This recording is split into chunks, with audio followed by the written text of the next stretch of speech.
আল্লামা হযরত মাওলানা মুফতি আবু সাইদ নোমান সাহেব, আল্লামা হযরত মাওলানা মুফতি আবু সাইদ মোহাম্মদ নোমান সাহেব হযরতকে তার মূল্যবান তাকলিফ পেশ করার জন্য আমি ইন্তেজামিয়া কমিটির পক্ষ থেকে সবিনয় অনুরোধ জানাচ্ছি।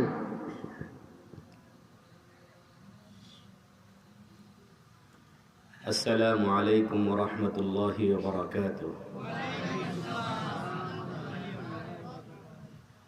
الحمد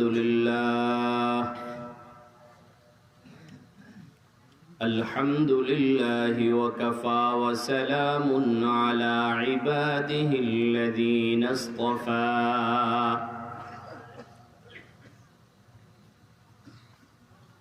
أما بعد فأعوذ بالله من الشيطان الرجيم. بسم الله الرحمن الرحيم. الحمد لله رب العالمين الرحمن الرحيم مالك يوم الدين إياك نعبد وإياك نستعين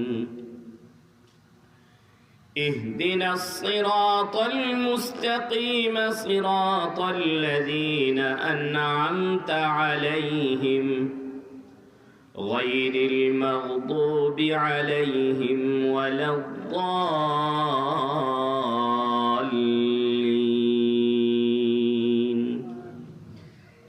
آمين.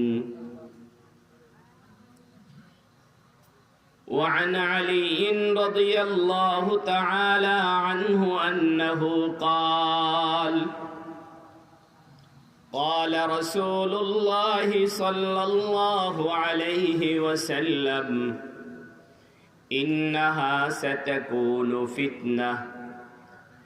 قلت وما المخرج منها يا رسول الله؟ قال كتاب الله فيه نبأ ما قبلكم وخبر ما بعدكم وحكم ما بينكم وهو الفصل ليس بالهزل.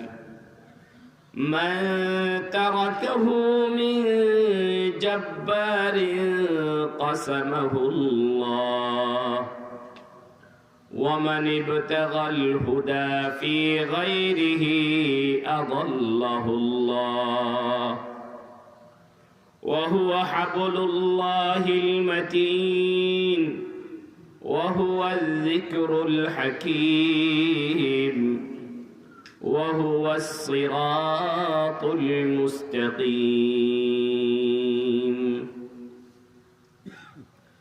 صدق الله مولانا العظيم وصدق رسوله النبي الكريم ونحن على ذلك لمن الشاهدين والشاكرين والحمد لله رب العالمين. সকলেই রহমাতুল লিল আলামিনের শানে কয়েক মর্তবা দুরূদ ইব্রাহিমী পড়ি। اللهم صل على محمد وعلى آل محمد كما صليت على إبراهيم وعلى آل إبراهيم إنك حميد مجيد. اللهم بارك على محمد وعلى آل محمد كما باركت على إبراهيم وعلى آل إبراهيم إنك حميد مجيد اللهم صل وسلم وبارك عليه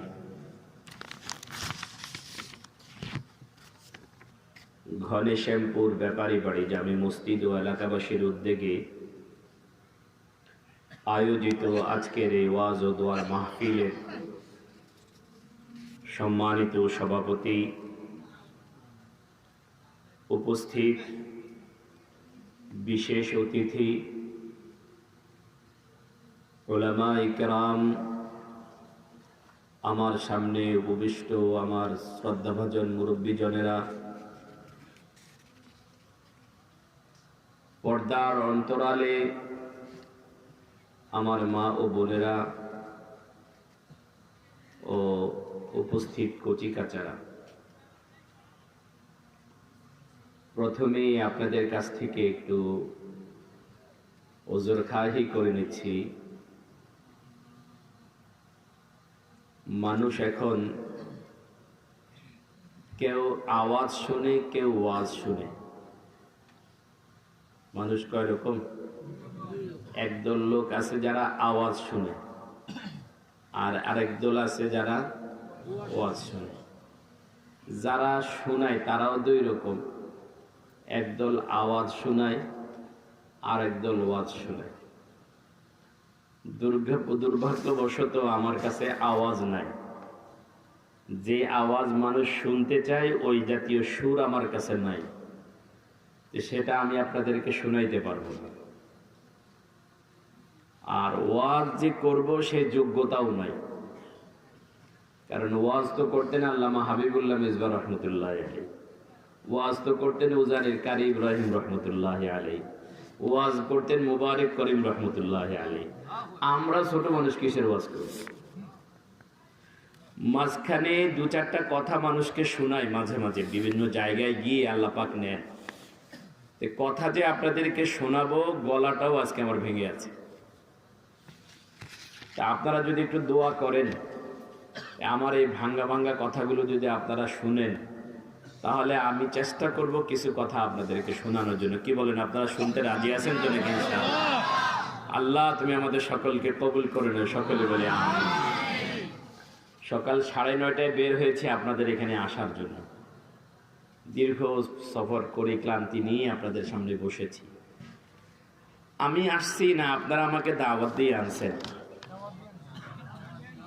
কথা বলেন না, আপনারা তো দাওয়াত আল্লাহ এনেছেন, এটা ঠিক আছে। আপনারা তো দাওয়াত দিয়েছেন না, তাহলে আমি আপনাদের কি মেহমান। নবীজি বলেন, মান কানা ইউমিনু বিল্লাহি ওয়াল ইয়াউমিল আখির ফালইউকরিম দাইফাহু। যে ব্যক্তি আল্লাহ এবং আখিরাতের প্রতি বিশ্বাস রাখে, সে যেন তার মেহমানের একরাম করে, মেহমানের মেহমানদারি করে, মেহমানদারি করে। আপনারা স্বীকার করলেন আপনারা মেজবান, আমি মেহমান, তাহলে আমার মেহমানদারি করা লাগবে। কি বলেন? করতে রাজি আছেন তো নাকি? কি দিয়ে মেহমানদারি করবেন? এখন আমার মেহমান, আমি যা কথাগুলো বলবো এগুলো শোনাটাই হবে আপনাদের মেহমানদারি। আল্লাহ তুমি আমাদের সকলকে কবুল করে নাও, সকলে বলি আমিন। আপনাদের যিনি সভাপতি এত মোহাব্বত করেন, এত মোহাব্বত করেন, উনি আমার কাছ থেকে সময় নিয়ে আজকের এই ডেট ঠিক করছেন। এরপরে বর্তমান সময়ে আলেম ওলামাদেরকে মানুষ এত মোহাব্বত করে, এরকম কিছু মোহাব্বতের মানুষ না দেখলে আসলে বুঝতাম না। যেখানে আলেম ওলামাদেরকে দেখলে মানুষ নাক ছিটকায়, একটা সময় আমাকেও বলছে মোল্লা বাসের পিছনের দিকে যা। সেখানেও দেখি যে না, আলহামদুলিল্লাহ কিছু ভালো মানুষ পৃথিবীতে এখনো আছে, যার কারণে আসমানটা এখনো টিকে আছে। কি বলেন? ঠিক না বে ঠিক? এরকম কিছু ভালো মানুষের মজলিসে আল্লাহ পাক আমাদেরকেও আপনাদেরকেও বসাইছেন, আমাকেও আসার তৌফিক দিয়েছেন। বলেন না আলহামদুলিল্লাহ। আর একটু মাবুদকে খুশি করায় বলেন না আলহামদুলিল্লাহ। আপনারা যারা এখানে বসা আছেন, আমি এতটুকু ইনফরমেশন আপনাদের সম্পর্কে জানি যে সবাই আলহামদুলিল্লাহ আল্লাহ ভক্ত মানুষ এবং আল্লাহ ওয়ালাকেও মোহাব্বত করেন আপনারা। মাওলানা ইহতেরামুল হক সাহেব এখানে বয়ান করে যাওয়ার পরে আমার মতো নগণ্য মানুষ বয়ান করা আসলে সাজে না। আমরা তো ওনাদের বদৌলতে, ওনাদের জুতা তুলে সোজা করে আমরা মানুষ। কথা বুঝতে পারছেন? আমি জিজ্ঞাসা করলাম মাওলানা ইহতেরামুল সাহেবের দাওয়াত কেন? বলে এখানকার মানুষগুলো আয়ে উজানিওয়ালাদের ভক্ত, আমিও উজানের একজন খাদেম। আশিক আলাহি সাহেব হুজুরের সাথে আমার কিছু নিসবত আছে। উজানির বর্তমান যিনি পিসে মাওলানা আশিক আলাহি দামাত ফয়ুদুহুম, হুজুরের সাথে আমার একটু নিসবত আছে। হুজুর আমাকে অনেক মহাব্বত করেন, অনেক মহাব্বত করেন। তা আপনারা যারা এখানে আছেন, আপনারা আসলে আল্লাহ পাকের মহাব্বতের বান্দা, বলেন না আলহামদুলিল্লাহ। আপনাদেরকে আল্লাহ ভালোবাসেন। কে ভালোবাসেন বলেন? আল্লাহ। নবীজি বলেন আল্লাহ যখন কোনো বান্দাকে ভালোবাসে তখন আল্লাহ ওই মানুষটাকে কাজে লাগান। এখানে আমি আসার পরে জানতে পারলাম আমাদের সরকার দলীয় অনেক নেতাকর্মী এখানে আছে। আমি ওনাদেরকে মাঝে মাঝে একটু উদাহরণ দিব বিষয়টা বোঝার জন্য, ওনারা মাইন্ড করবেন না আশা করি, ওনারা যেহেতু সামনেই আছে। মন্ত্রী সাহেবের যেই কর্মীটাকে বেশি ভালোবাসে সেই কর্মীটাকে কাজ বেশি দেয়, কি বলে? এমপি যেই কর্মীটাকে বেশি ভালোবাসে তাকে কি দেয়? চেয়ারম্যান সাহেবের সাথে যেই কর্মীর সম্পর্ক বেশি, যে মেম্বারের সম্পর্ক বেশি, ওই মেম্বার কি পায়? কাজ পায়। এই কাজ পাওয়াটাই হলো ওই মেম্বারের প্রতি এমপি সাহেবের কি, চেয়ারম্যান সাহেবের, মন্ত্রী সাহেবের নেক দৃষ্টির একটা আলামত, কি বলেন? আমরা আল্লাহ বলে আমি যে বান্দাগুলোকে ভালোবাসি এগুলোরও এরকম কাজ দেই। ইন্নাল্লাহা ইযা আহাব্বা আবদান ইস্তামালাহু, আল্লাহ যখন কোনো বান্দাকে ভালোবাসেন তখন তাকে কাজে লাগান। সাহাবা একরাম জিজ্ঞাসা করলেন ওয়ামা ইস্তেমালুহু, আল্লাহ আবার বান্দাকে কাজে লাগায় কেমনে? তখন আল্লাহ পাক রব্বুল আলামিন পক্ষ থেকে আল্লাহর হাবিব জবাব দিলেন, বলে আল্লাহ তখন এই বান্দাগুলোকে ভালো ভালো কাজের মধ্যে লাগায় রাখেন। বলেন না সুবহানাল্লাহ। এখন যে আমরা বসে আছি ভালো কাজে না খারাপ কাজে?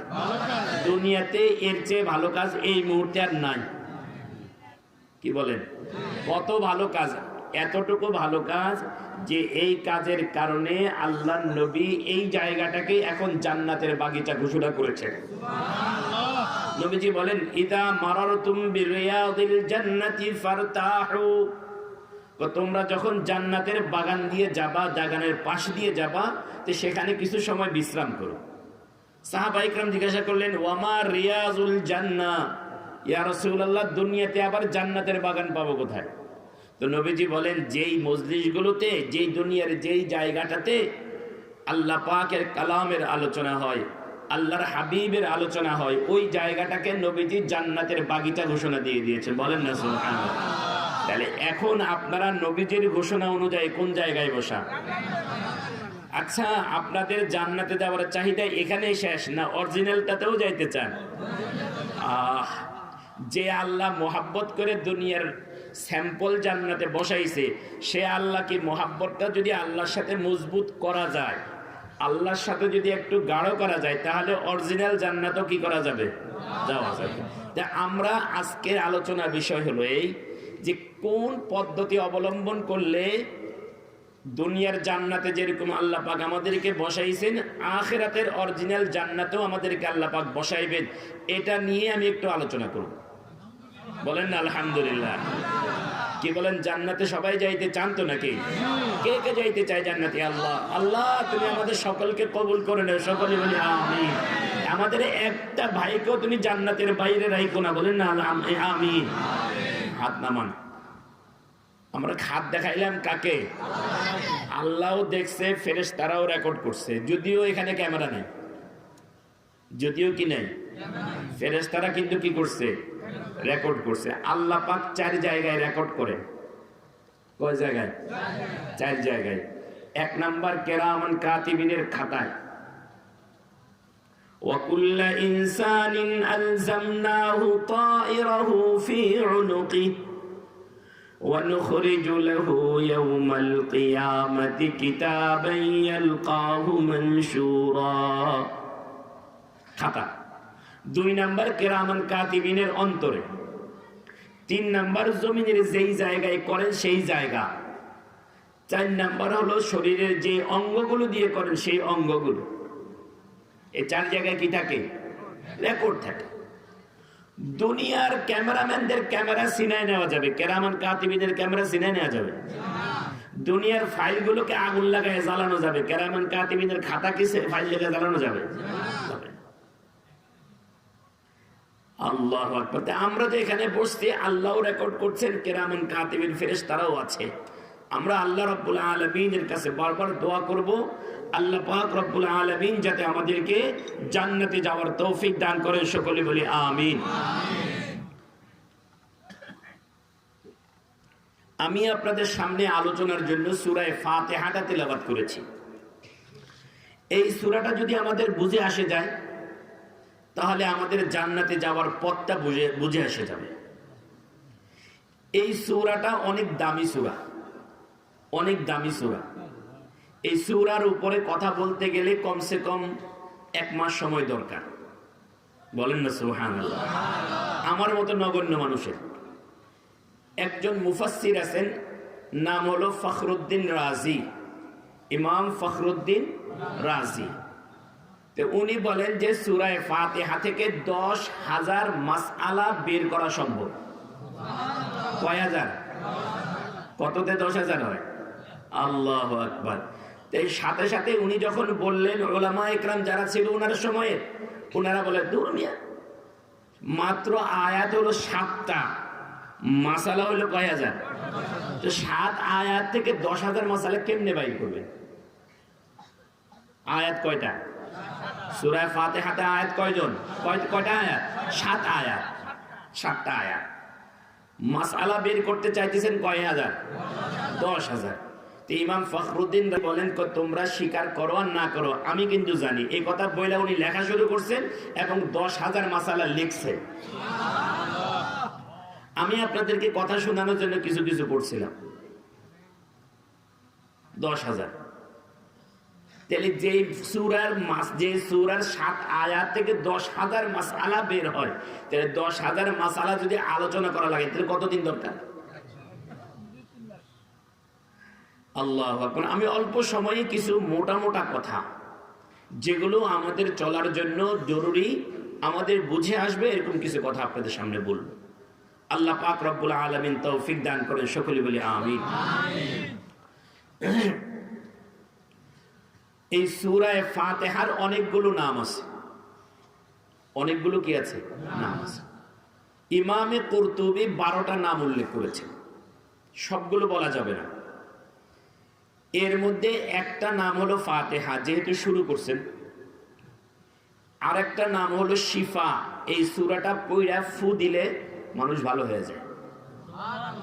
অসুস্থ রোগী কি হয়? ভালো হয়। আমি প্রমাণ, বহু মানুষ ভালো হয়েছে, বহু মানুষ কি হয়েছে? ভালো হয়েছে। আমার কেরামতের জন্য বলি না, বা আমার বুজুর্গের জন্য বলি না, সূরা ফাতিহার বুজুর্গি বুঝাইতে গিয়া এক মেয়ে পেটের ব্যথায় রাস্তায় গড়াগড়ি দিচ্ছে। পেটের ব্যথায় কি করতেছে? রাস্তায় গড়াগড়ি দিয়ে কাঁদতেছে। রিক্সায় উঠাইছে, ডাক্তারের কাছে নিবে, রিক্সা থেকে লাফ দিয়ে পড়ে গেছে, পেটের ব্যথা এই পরিমাণ। সূরা ফাতিহা পড়ে ফু দেওয়া হয়েছে, 1-5 সেকেন্ড লাগে না, পেটের ব্যথা বন্ধ হয়েছে। এই যে সূরা শিফা, বিশ্বাস নিয়ে, ওই জবান নিয়ে পড়ে ফু দিবেন, কাজে আসবে। আল্লাহ পাক আমাদেরকে কবুল করেন। সকলে বলি আমিন। এই সূরা এর আরেক নাম হলো উম্মুল কোরআন, উম্মুল কিতাব। উম্মুল কিতাব মানে হলো আসমানি যতগুলো কিতাব আছে সব কিতাবের মূল। সব কিতাবের কি? মূল। কথাটা বোঝার জন্য আমি আরেকটু খোলাসা করে আপনাদেরকে বলি। আল্লাহ পাক রব্বুল আলামিন আকাশ থেকে কয়টা কিতাব নাজিল করেছেন? 104টা। কয়টা? 100 কিতাবে যা বলছেন এগুলো আল্লাহ পাক 3টাতে বলেছেন। 100 কিতাবে যা বলেছেন সবগুলা কয়টাতে বলেছেন? 3টাতে। 3টাতে যা বলেছেন, তাওরাত, জাবুর, ইনজিল, এই 3 কিতাবে যা বলেছেন এগুলো আল্লাহ পাক রব্বুল আলামিন কোরআনে কারীমের কিছু সূরা আছে মুফাসসাল বলে এগুলোকে, এই সূরাগুলোর মধ্যে বলে দিয়েছেন। মুফাসসালের মধ্যে, পুরা কোরআনে কারীমের মধ্যে আল্লাহ পাক যা বলেছেন সবটুকুকে আল্লাহ সূরা ফাতিহার মধ্যে বলে দিয়েছেন। পুরো কোরআন শরীফের মূল কথা কোথায় বলেছেন আল্লাহ? সূরা ফাতিহায় বলেছেন।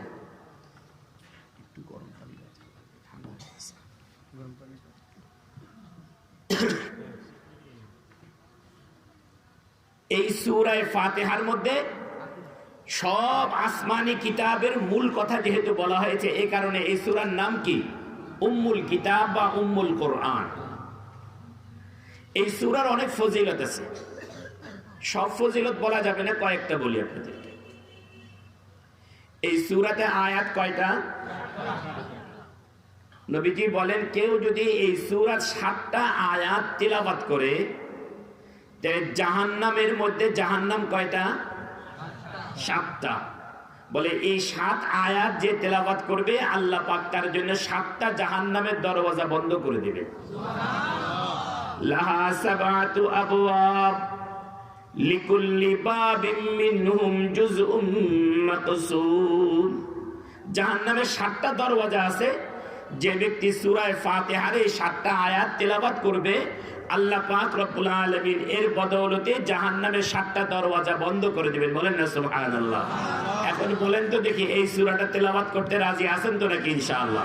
কে কে রাজি আছে? আল্লাহকে হাত তুলে দেখাই যে আল্লাহ আমরা সবাই রাজি আছি। বলেন না আল্লাহ তুমি আমাদের সকলকে কবুল করে নেন। সকলে বলে আমিন। আমি হিসাব করে দেখেছি 60 সেকেন্ড লাগে না, 40 সেকেন্ডের মতো লাগে এই সূরাটা তেলাওয়াত করতে। প্রতিদিন আমরা বেশি বেশি করে এই সূরাটা তেলাওয়াত করার চেষ্টা করি। আল্লাহ পাক আমাদেরকে তৌফিক দান করেন। সকলে বলি আমিন।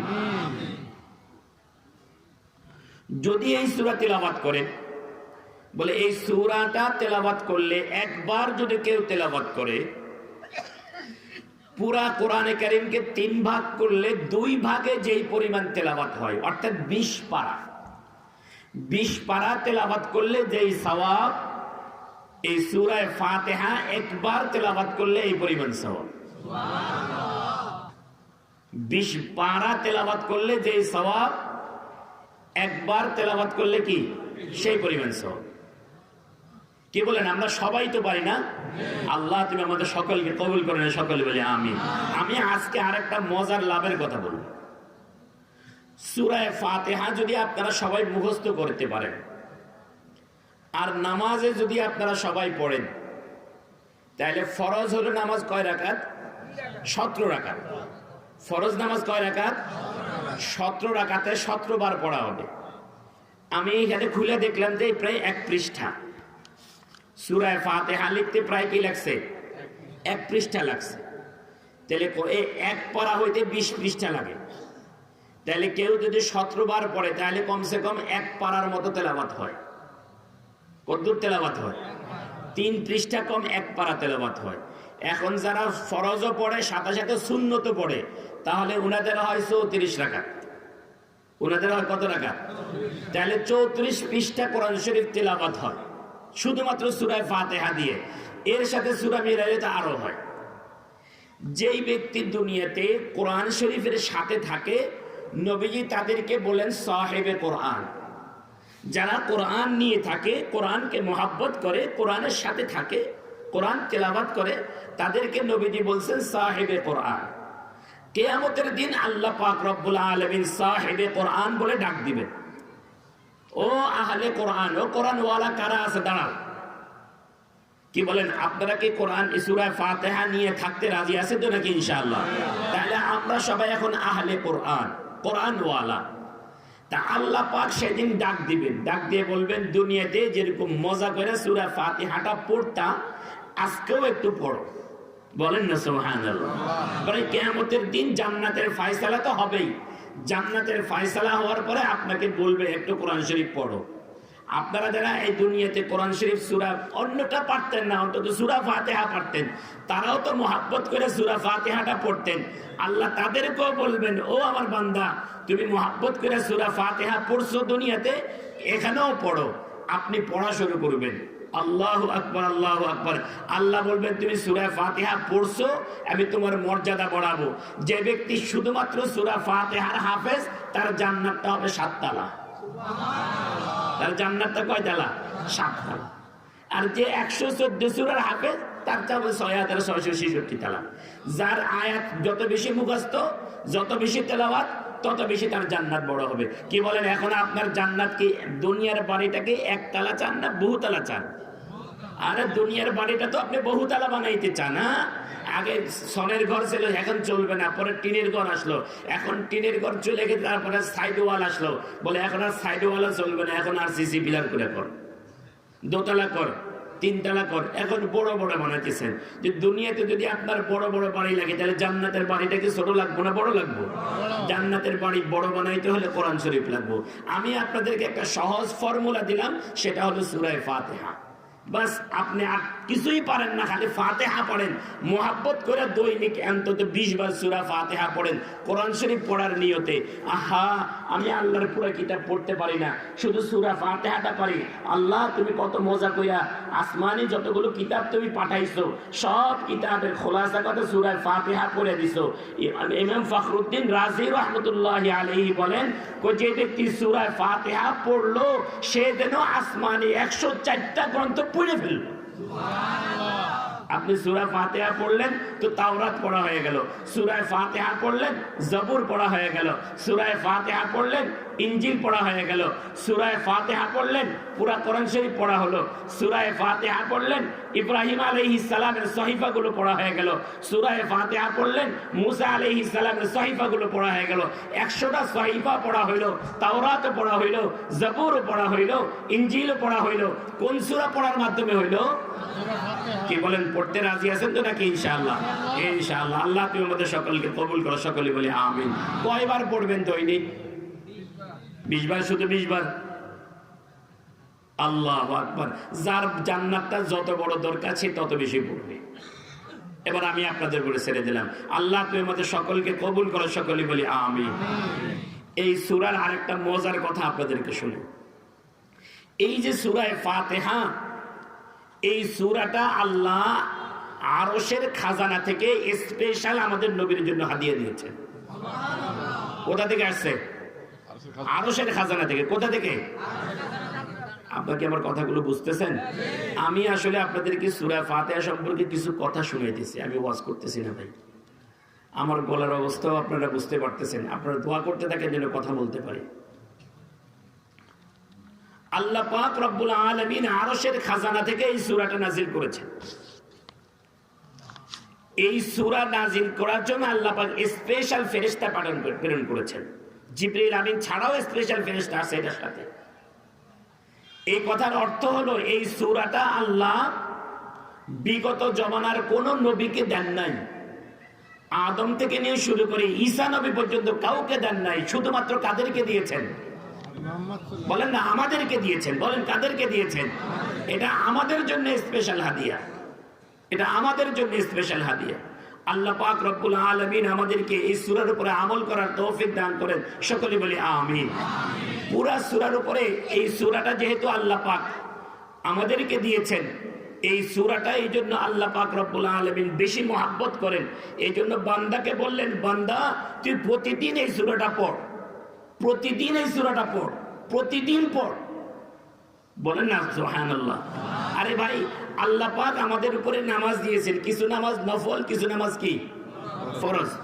আল্লাহ পাক ইচ্ছা করলে সব নামাজ নফল করে দিতে পারতেন। যদি সব নামাজ নফল করে দিতেন তাহলে আমরা পড়তাম না। তাহলে আমরা কি করতাম না? পড়তাম না। আল্লাহ চাইতেছেন আমাদেরকে জান্নাতে নিবেন। এই জন্য হাদিসে আছে, আল্লাহর কিছু বান্দা আছে এরকম যাদেরকে আল্লাহ শিকল দিয়া বান্দা জান্নাতে নিবেন। বলেন না সুবহানাল্লাহ। কি দিয়া বান্দা? কি দিয়া? শিকল দিয়া। জান্নাতে যাইতে চাইবো না, আল্লাহ পাক শিকল দিয়া বান্দা জান্নাতে নিবেন। এই হাদিসের ব্যাখ্যায় মুহাদ্দিসিন ইকরাম লিখছেন, বলে আল্লাহ পাক এরকম কিছু আমল দিয়েছেন বান্দা করতে চায় না, আর পরে আল্লাহ বলছেন কর। নামাজ আমরা পড়তে চাই না, আল্লাহ কই পড়। কি বলেন? মন চায় পড়তে, কিন্তু আল্লাহ কই পড়। বাধ্য করে দিয়েছেন, বাধ্য করে দিয়েছেন এই জন্য, বলে ডিউটি পালন কর, তোকে আমি জান্নাত দিব। ডিউটি পালন কর, তোকে আমি কি দিব? জান্নাত দিব। আর নফলে ইবাদত কর, তোর মর্তবা বাড়বে। বলেন না সুবহানাল্লাহ। নফলে ইবাদত করেন, মর্তবা বাড়বে। ডিউটি পালন করেন, জান্নাত পাওয়া যাবে। জান্নাত পাবেন হবে আল্লাহ পাকের রহমতের কারণে। ডিউটি পালন করেন, রহমত পাওয়া যাবে। এই সূরাটা আল্লাহ পাক বাধ্য করে দিলেন নামাজের মধ্যে পড়ার জন্য। এবার বুঝেন কত মহব্বতের সূরা। কত মুহাব্বতের সূরা। এই সূরার মধ্যে আল্লাহ পাক বললেন যে এই সূরাটা নামাজে দাঁড়ায়া পড়বি, তোর সাথে আমার কথা হবে। বলেন না সুবহানাল্লাহ। কি বলেন? আমরা যে সুলুকের লাইনে, তাসাউফের লাইনে উজানি যাই, উজানি ওয়ালাদের সাথে সম্পর্ক রাখি, কাকে পাওয়ার জন্য?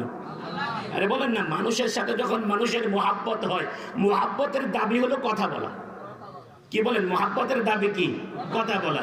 বিয়ে করে বউ ঘরে আনছেন, এখনো কথা বলার সুযোগ পান নাই, প্রথম রাত। এখন আপনি শুধু বাইরে খালি গুড় গুড় গুড় করেন, কখন রাত হবে আর কখন আপনি কথা বলার সুযোগ পাবেন। কি বলেন? মোবাইলে কথার সম্পর্ক হয়ে গেছে, যে কোনো ভাবে সম্পর্ক হয়ে গেছে। মোবাইল নাই, একটা মোবাইলের কোনো ব্যবস্থা করা চায়। মোবাইল না থাকলে অন্য কোন ভাবে চাই, সে শুধু খালি কথা বলার জন্য। আল্লাহর সাথেও বান্দার যখন মুহাব্বত হয়, তখন বান্দা চায় আল্লাহর সাথে কথা বলতে, আল্লাহও চান বান্দার সাথে কথা বলতে। কি বলেন? ঠিক না ঠিক? আল্লাহর নবীকে ভালোবাসতেন, এই জন্য আল্লাহ বলেন আপনার সাথে আমি কথা বলবো, আপনি আসেন। বলেন না সুবহানাল্লাহ। আপনার সাথে আমার কথা হবে, আমি আপনার সাথে কথা বলবো, আপনি আসেন।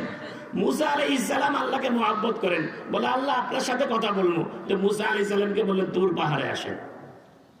তো মুসা আলাইহিস সালাম তুর পাহাড়ে গিয়ে কার সাথে কথা বলছেন? আমাদের নবীও আরশে আযমে গিয়ে কার সাথে কথা বলছেন? আল্লাহর সাথে। নবীজি শুধু কথা বলেন না, আল্লাহ আমাদের নবীর সাথে কথা বলছেন।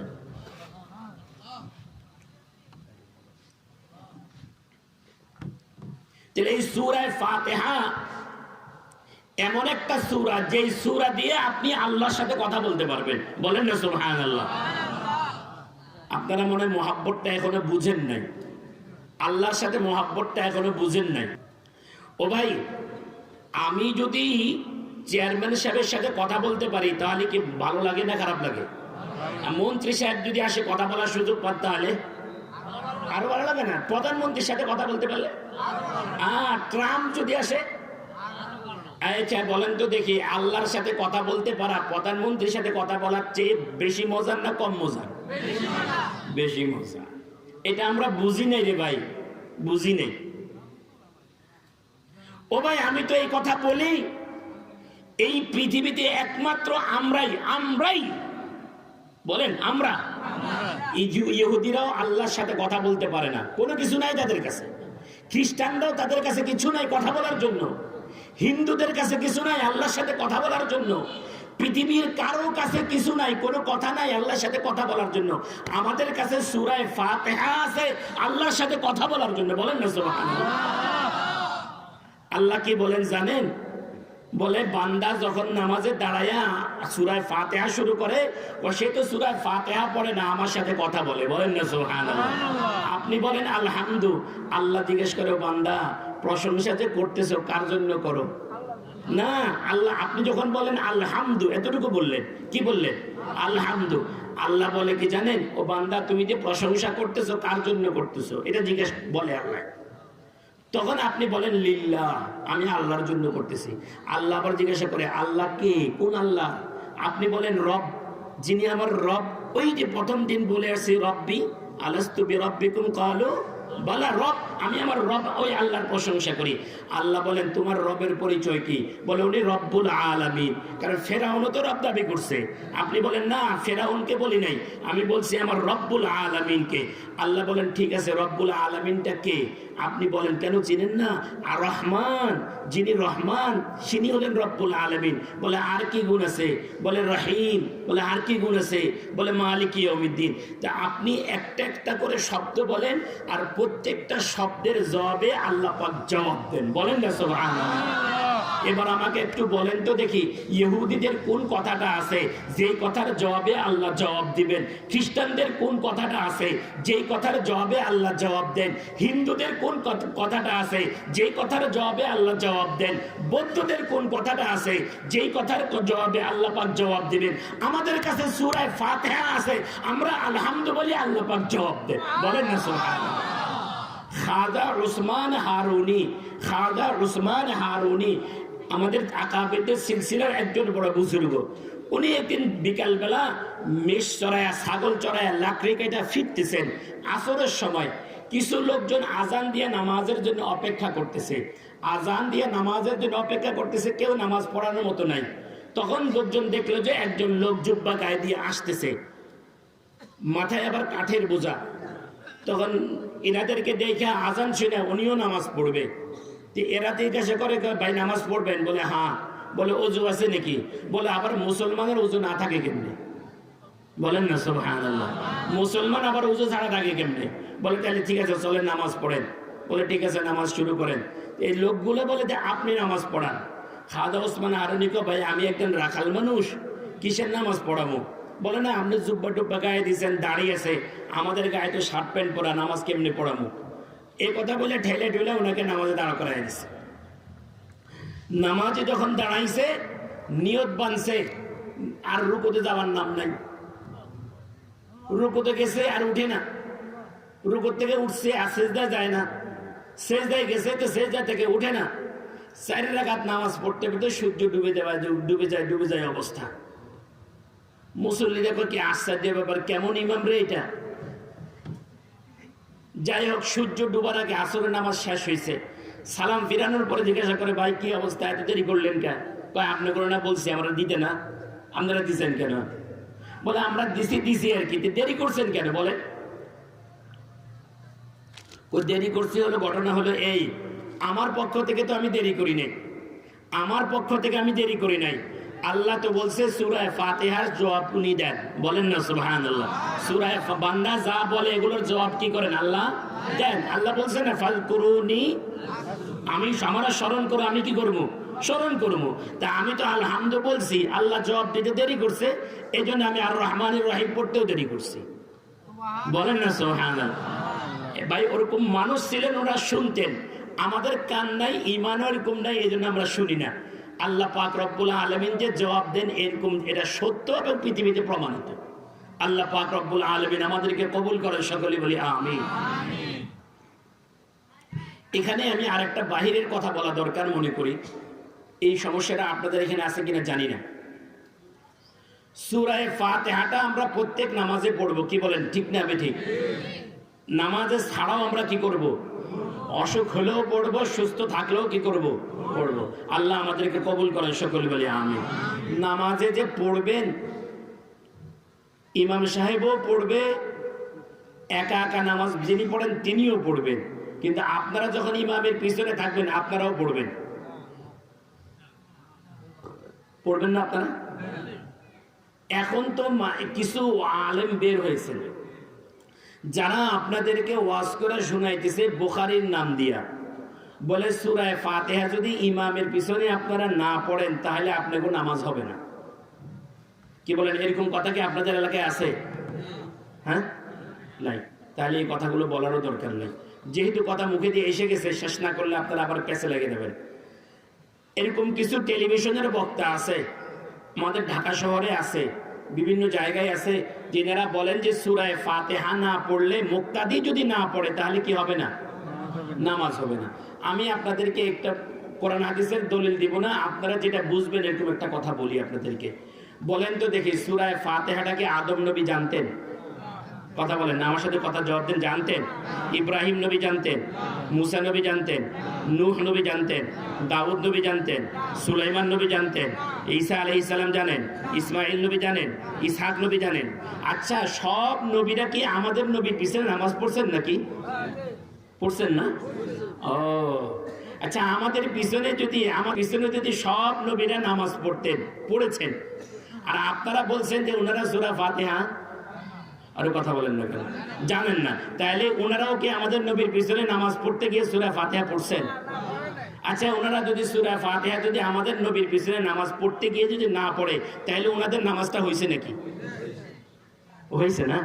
আমি কথাটা বোঝার জন্য একটা সুন্দর করে বলি। এই পৃথিবীতে জামাত হয়েছে 3 রকম। নামাজের জামাত কয় রকম? এক জামাতের ইমামও নবী, মুক্তাদিরাও নবী। এক জামাতের ইমামও নবী, মুক্তাদিরাও কি? আরেক জামাতের ইমাম নবী, মুক্তাদিরা হলো উম্মতি। আরেক জামাতের ইমামও উম্মতি, মুক্তাদিরাও কি? উম্মতি।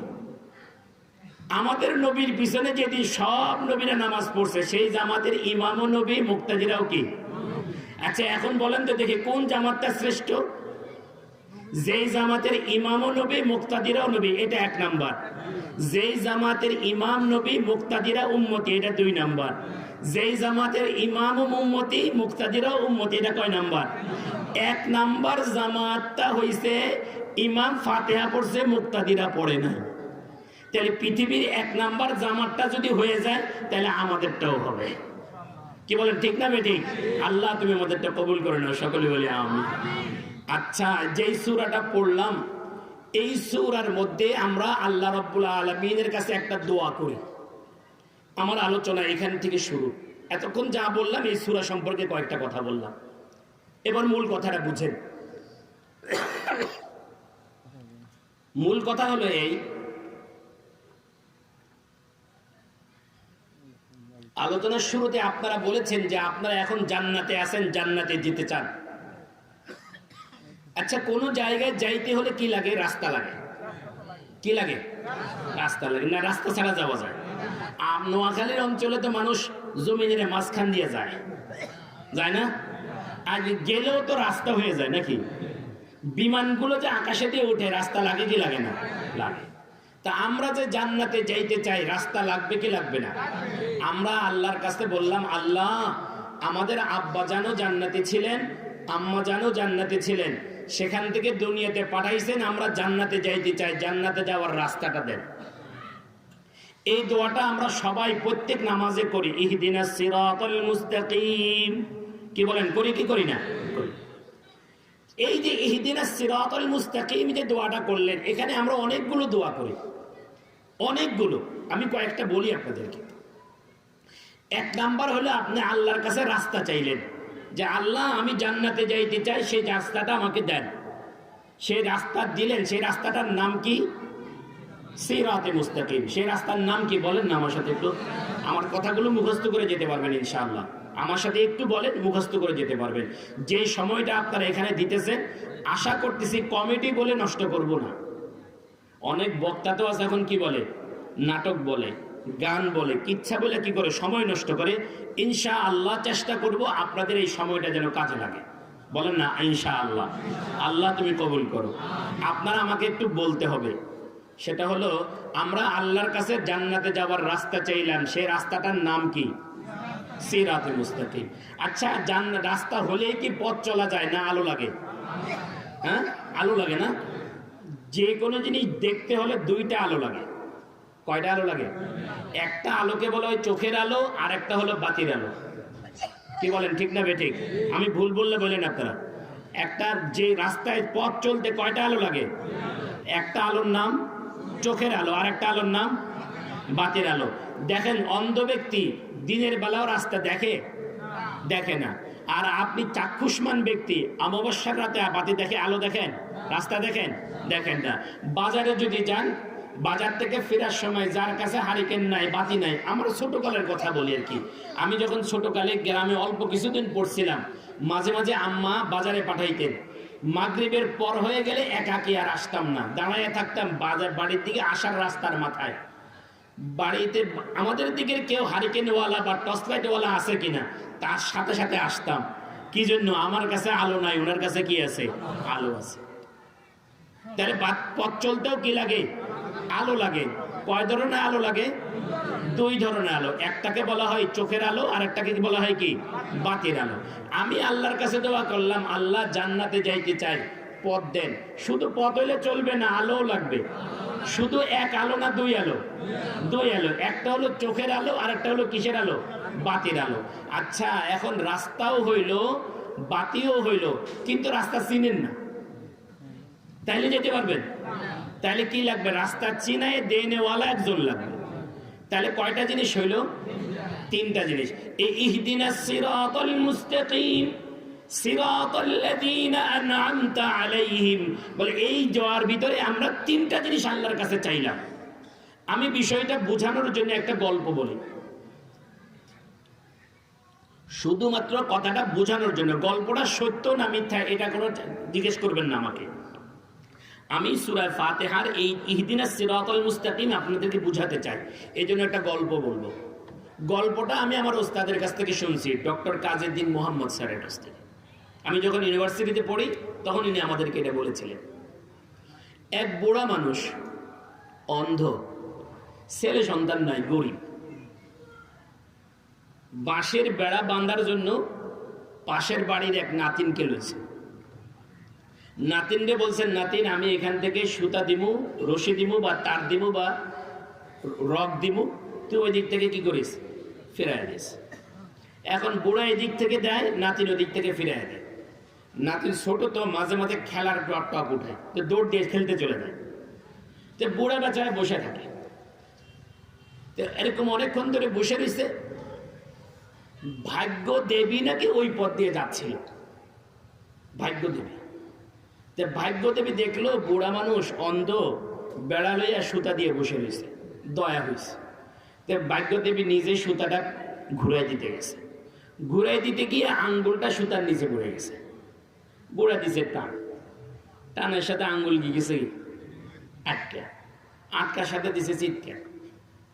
চিৎকারের একটা আওয়াজ যখন বুড়ার কানে গেছে, বুড়া কয় এটা তো আমার নাতিনের আওয়াজ না, অন্য কারো আওয়াজ। আওয়াজটা তো চিনা চিনা লাগে না, অচিনা অচিনা লাগে। আর একটু শক্ত করে ধরে জিজ্ঞাসা করে, তুমি কে গো? এখন কয় না, আমি কমু না। বলো, নাহলে কিন্তু বান আর একটু কষাবো। তা বান কষায় আর ব্যথা লাগে, কয় না। এক পর্যায়ে বলছে, আমি হলাম ভাগ্য দেবী। তাহলে তো তোমার ছাড়াই যাবো না, বহুদিন পরে আমার কপালে কি লাগছে, ভাগ্য লাগছে, ভাগ্য লাগছে। এখন বলে না ছাড়েন, বলে না ছাড়বো না।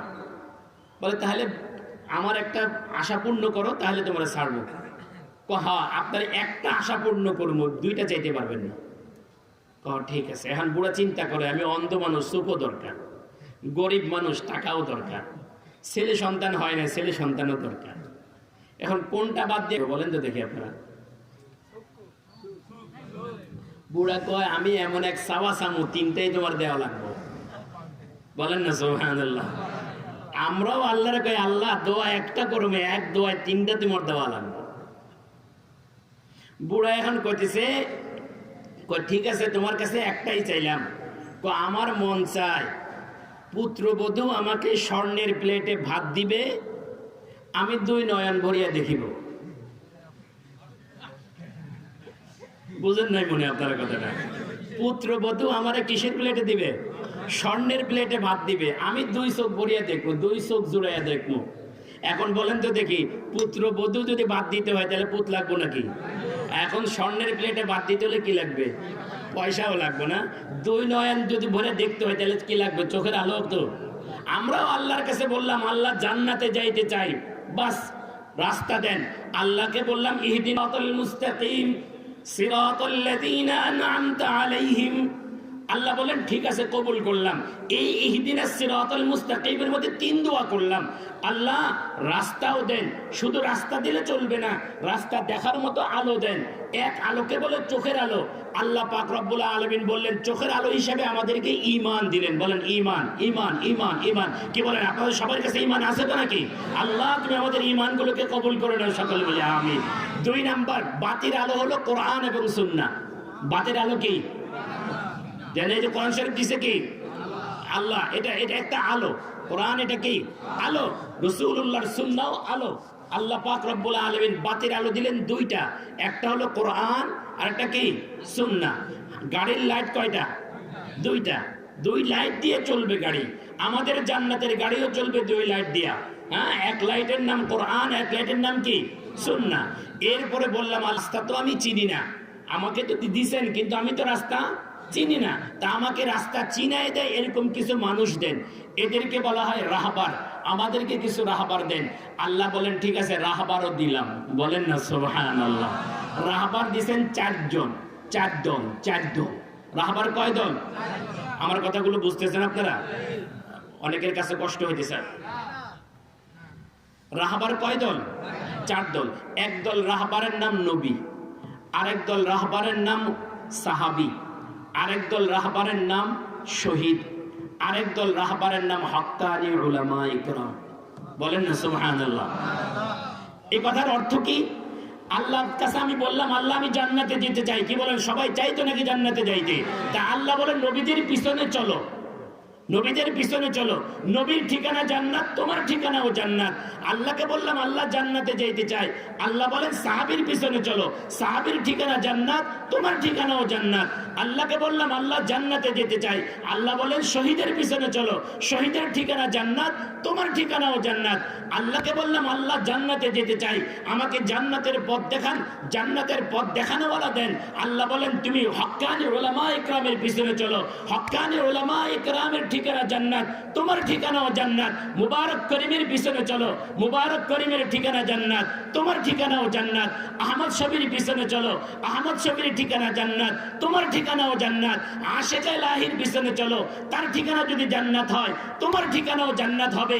ইহতিরামুল হকের পিছনে চলো, তার ঠিকানা যদি জান্নাত হয়, তোমার ঠিকানাও জান্নাত হবে। হক্কানি উলামা ইকরামের ঠিকানা জান্নাত, তোমার ঠিকানাও জান্নাত। বলেন না সুবহানাল্লাহ। কি বলেন? তাহলে একটা হলো পথ, পথের নাম কি? সিরাতে মুস্তাকিম। জান্নাতে যাওয়ার পথের নাম কি? সিরাতে মুস্তাকিম। এই পথটার পরিচয় দিয়ে আমি এখন শেষ করতে পারবো না। 2 নাম্বার হলো পথ চলতে বাতি লাগে, আলো লাগে। একটা আলোর নাম কি? ঈমান। একটা আলোর নাম কি? এটা কোথায় থাকে? অন্তরে। কি বলেন, আছে তো নাকি সবাই? ভেজাল না নির্ভেজাল? বলেন বলেন বলেন, ভেজাল না নির্ভেজাল? নির্ভেজাল। নির্ভেজাল ঈমানের 3টা আলামত বলবো, এটা নিয়ত করছি। কি বলেন, শুনবেন তো নাকি ইনশাআল্লাহ? নির্ভেজাল ঈমানের 3টা আলামত। এবারে আমরা একটু যাচাই করব যে আমি যে জান্নাতে যাইতে চাই, আমার ভিতরের বাতিটা ঠিক আছে কিনা। ভাই চোখে যদি ছানি পড়ে কই যান? চোখে একটু সমস্যা পড়লে ঘরে বসে থাকেন না, ডাক্তারের কাছে যান। এখন আমি যেই আলো দিয়ে কি করব, জান্নাতে যাওয়ার পথটা দেখব। এই আলোর ভিতরে যদি ভেজাল লাগে তাহলে কি আর পথ দেখা যাবে? কথা বলেন, পথ দেখা যাবে? আপনারা হারিকেন জ্বালাইছেন, হারিকেন জ্বালাইছেন না সবাই? হারিকেনের চিমনির মধ্যে কি পড়ে? কালি পড়ে। পরের দিন যখন মা বোনরা হারিকেন ধরায়, ওইভাবে ধরায় না, চিমনিটা পরিষ্কার করে। কেন পরিষ্কার করে? আলোটা ভালো দেওয়ার জন্য। এই চিমনি পরিষ্কারের জন্য আমি কথাগুলো বলবো। চিমনি পরিষ্কারের জন্য কি করা দরকার? কথাগুলো বলা দরকার।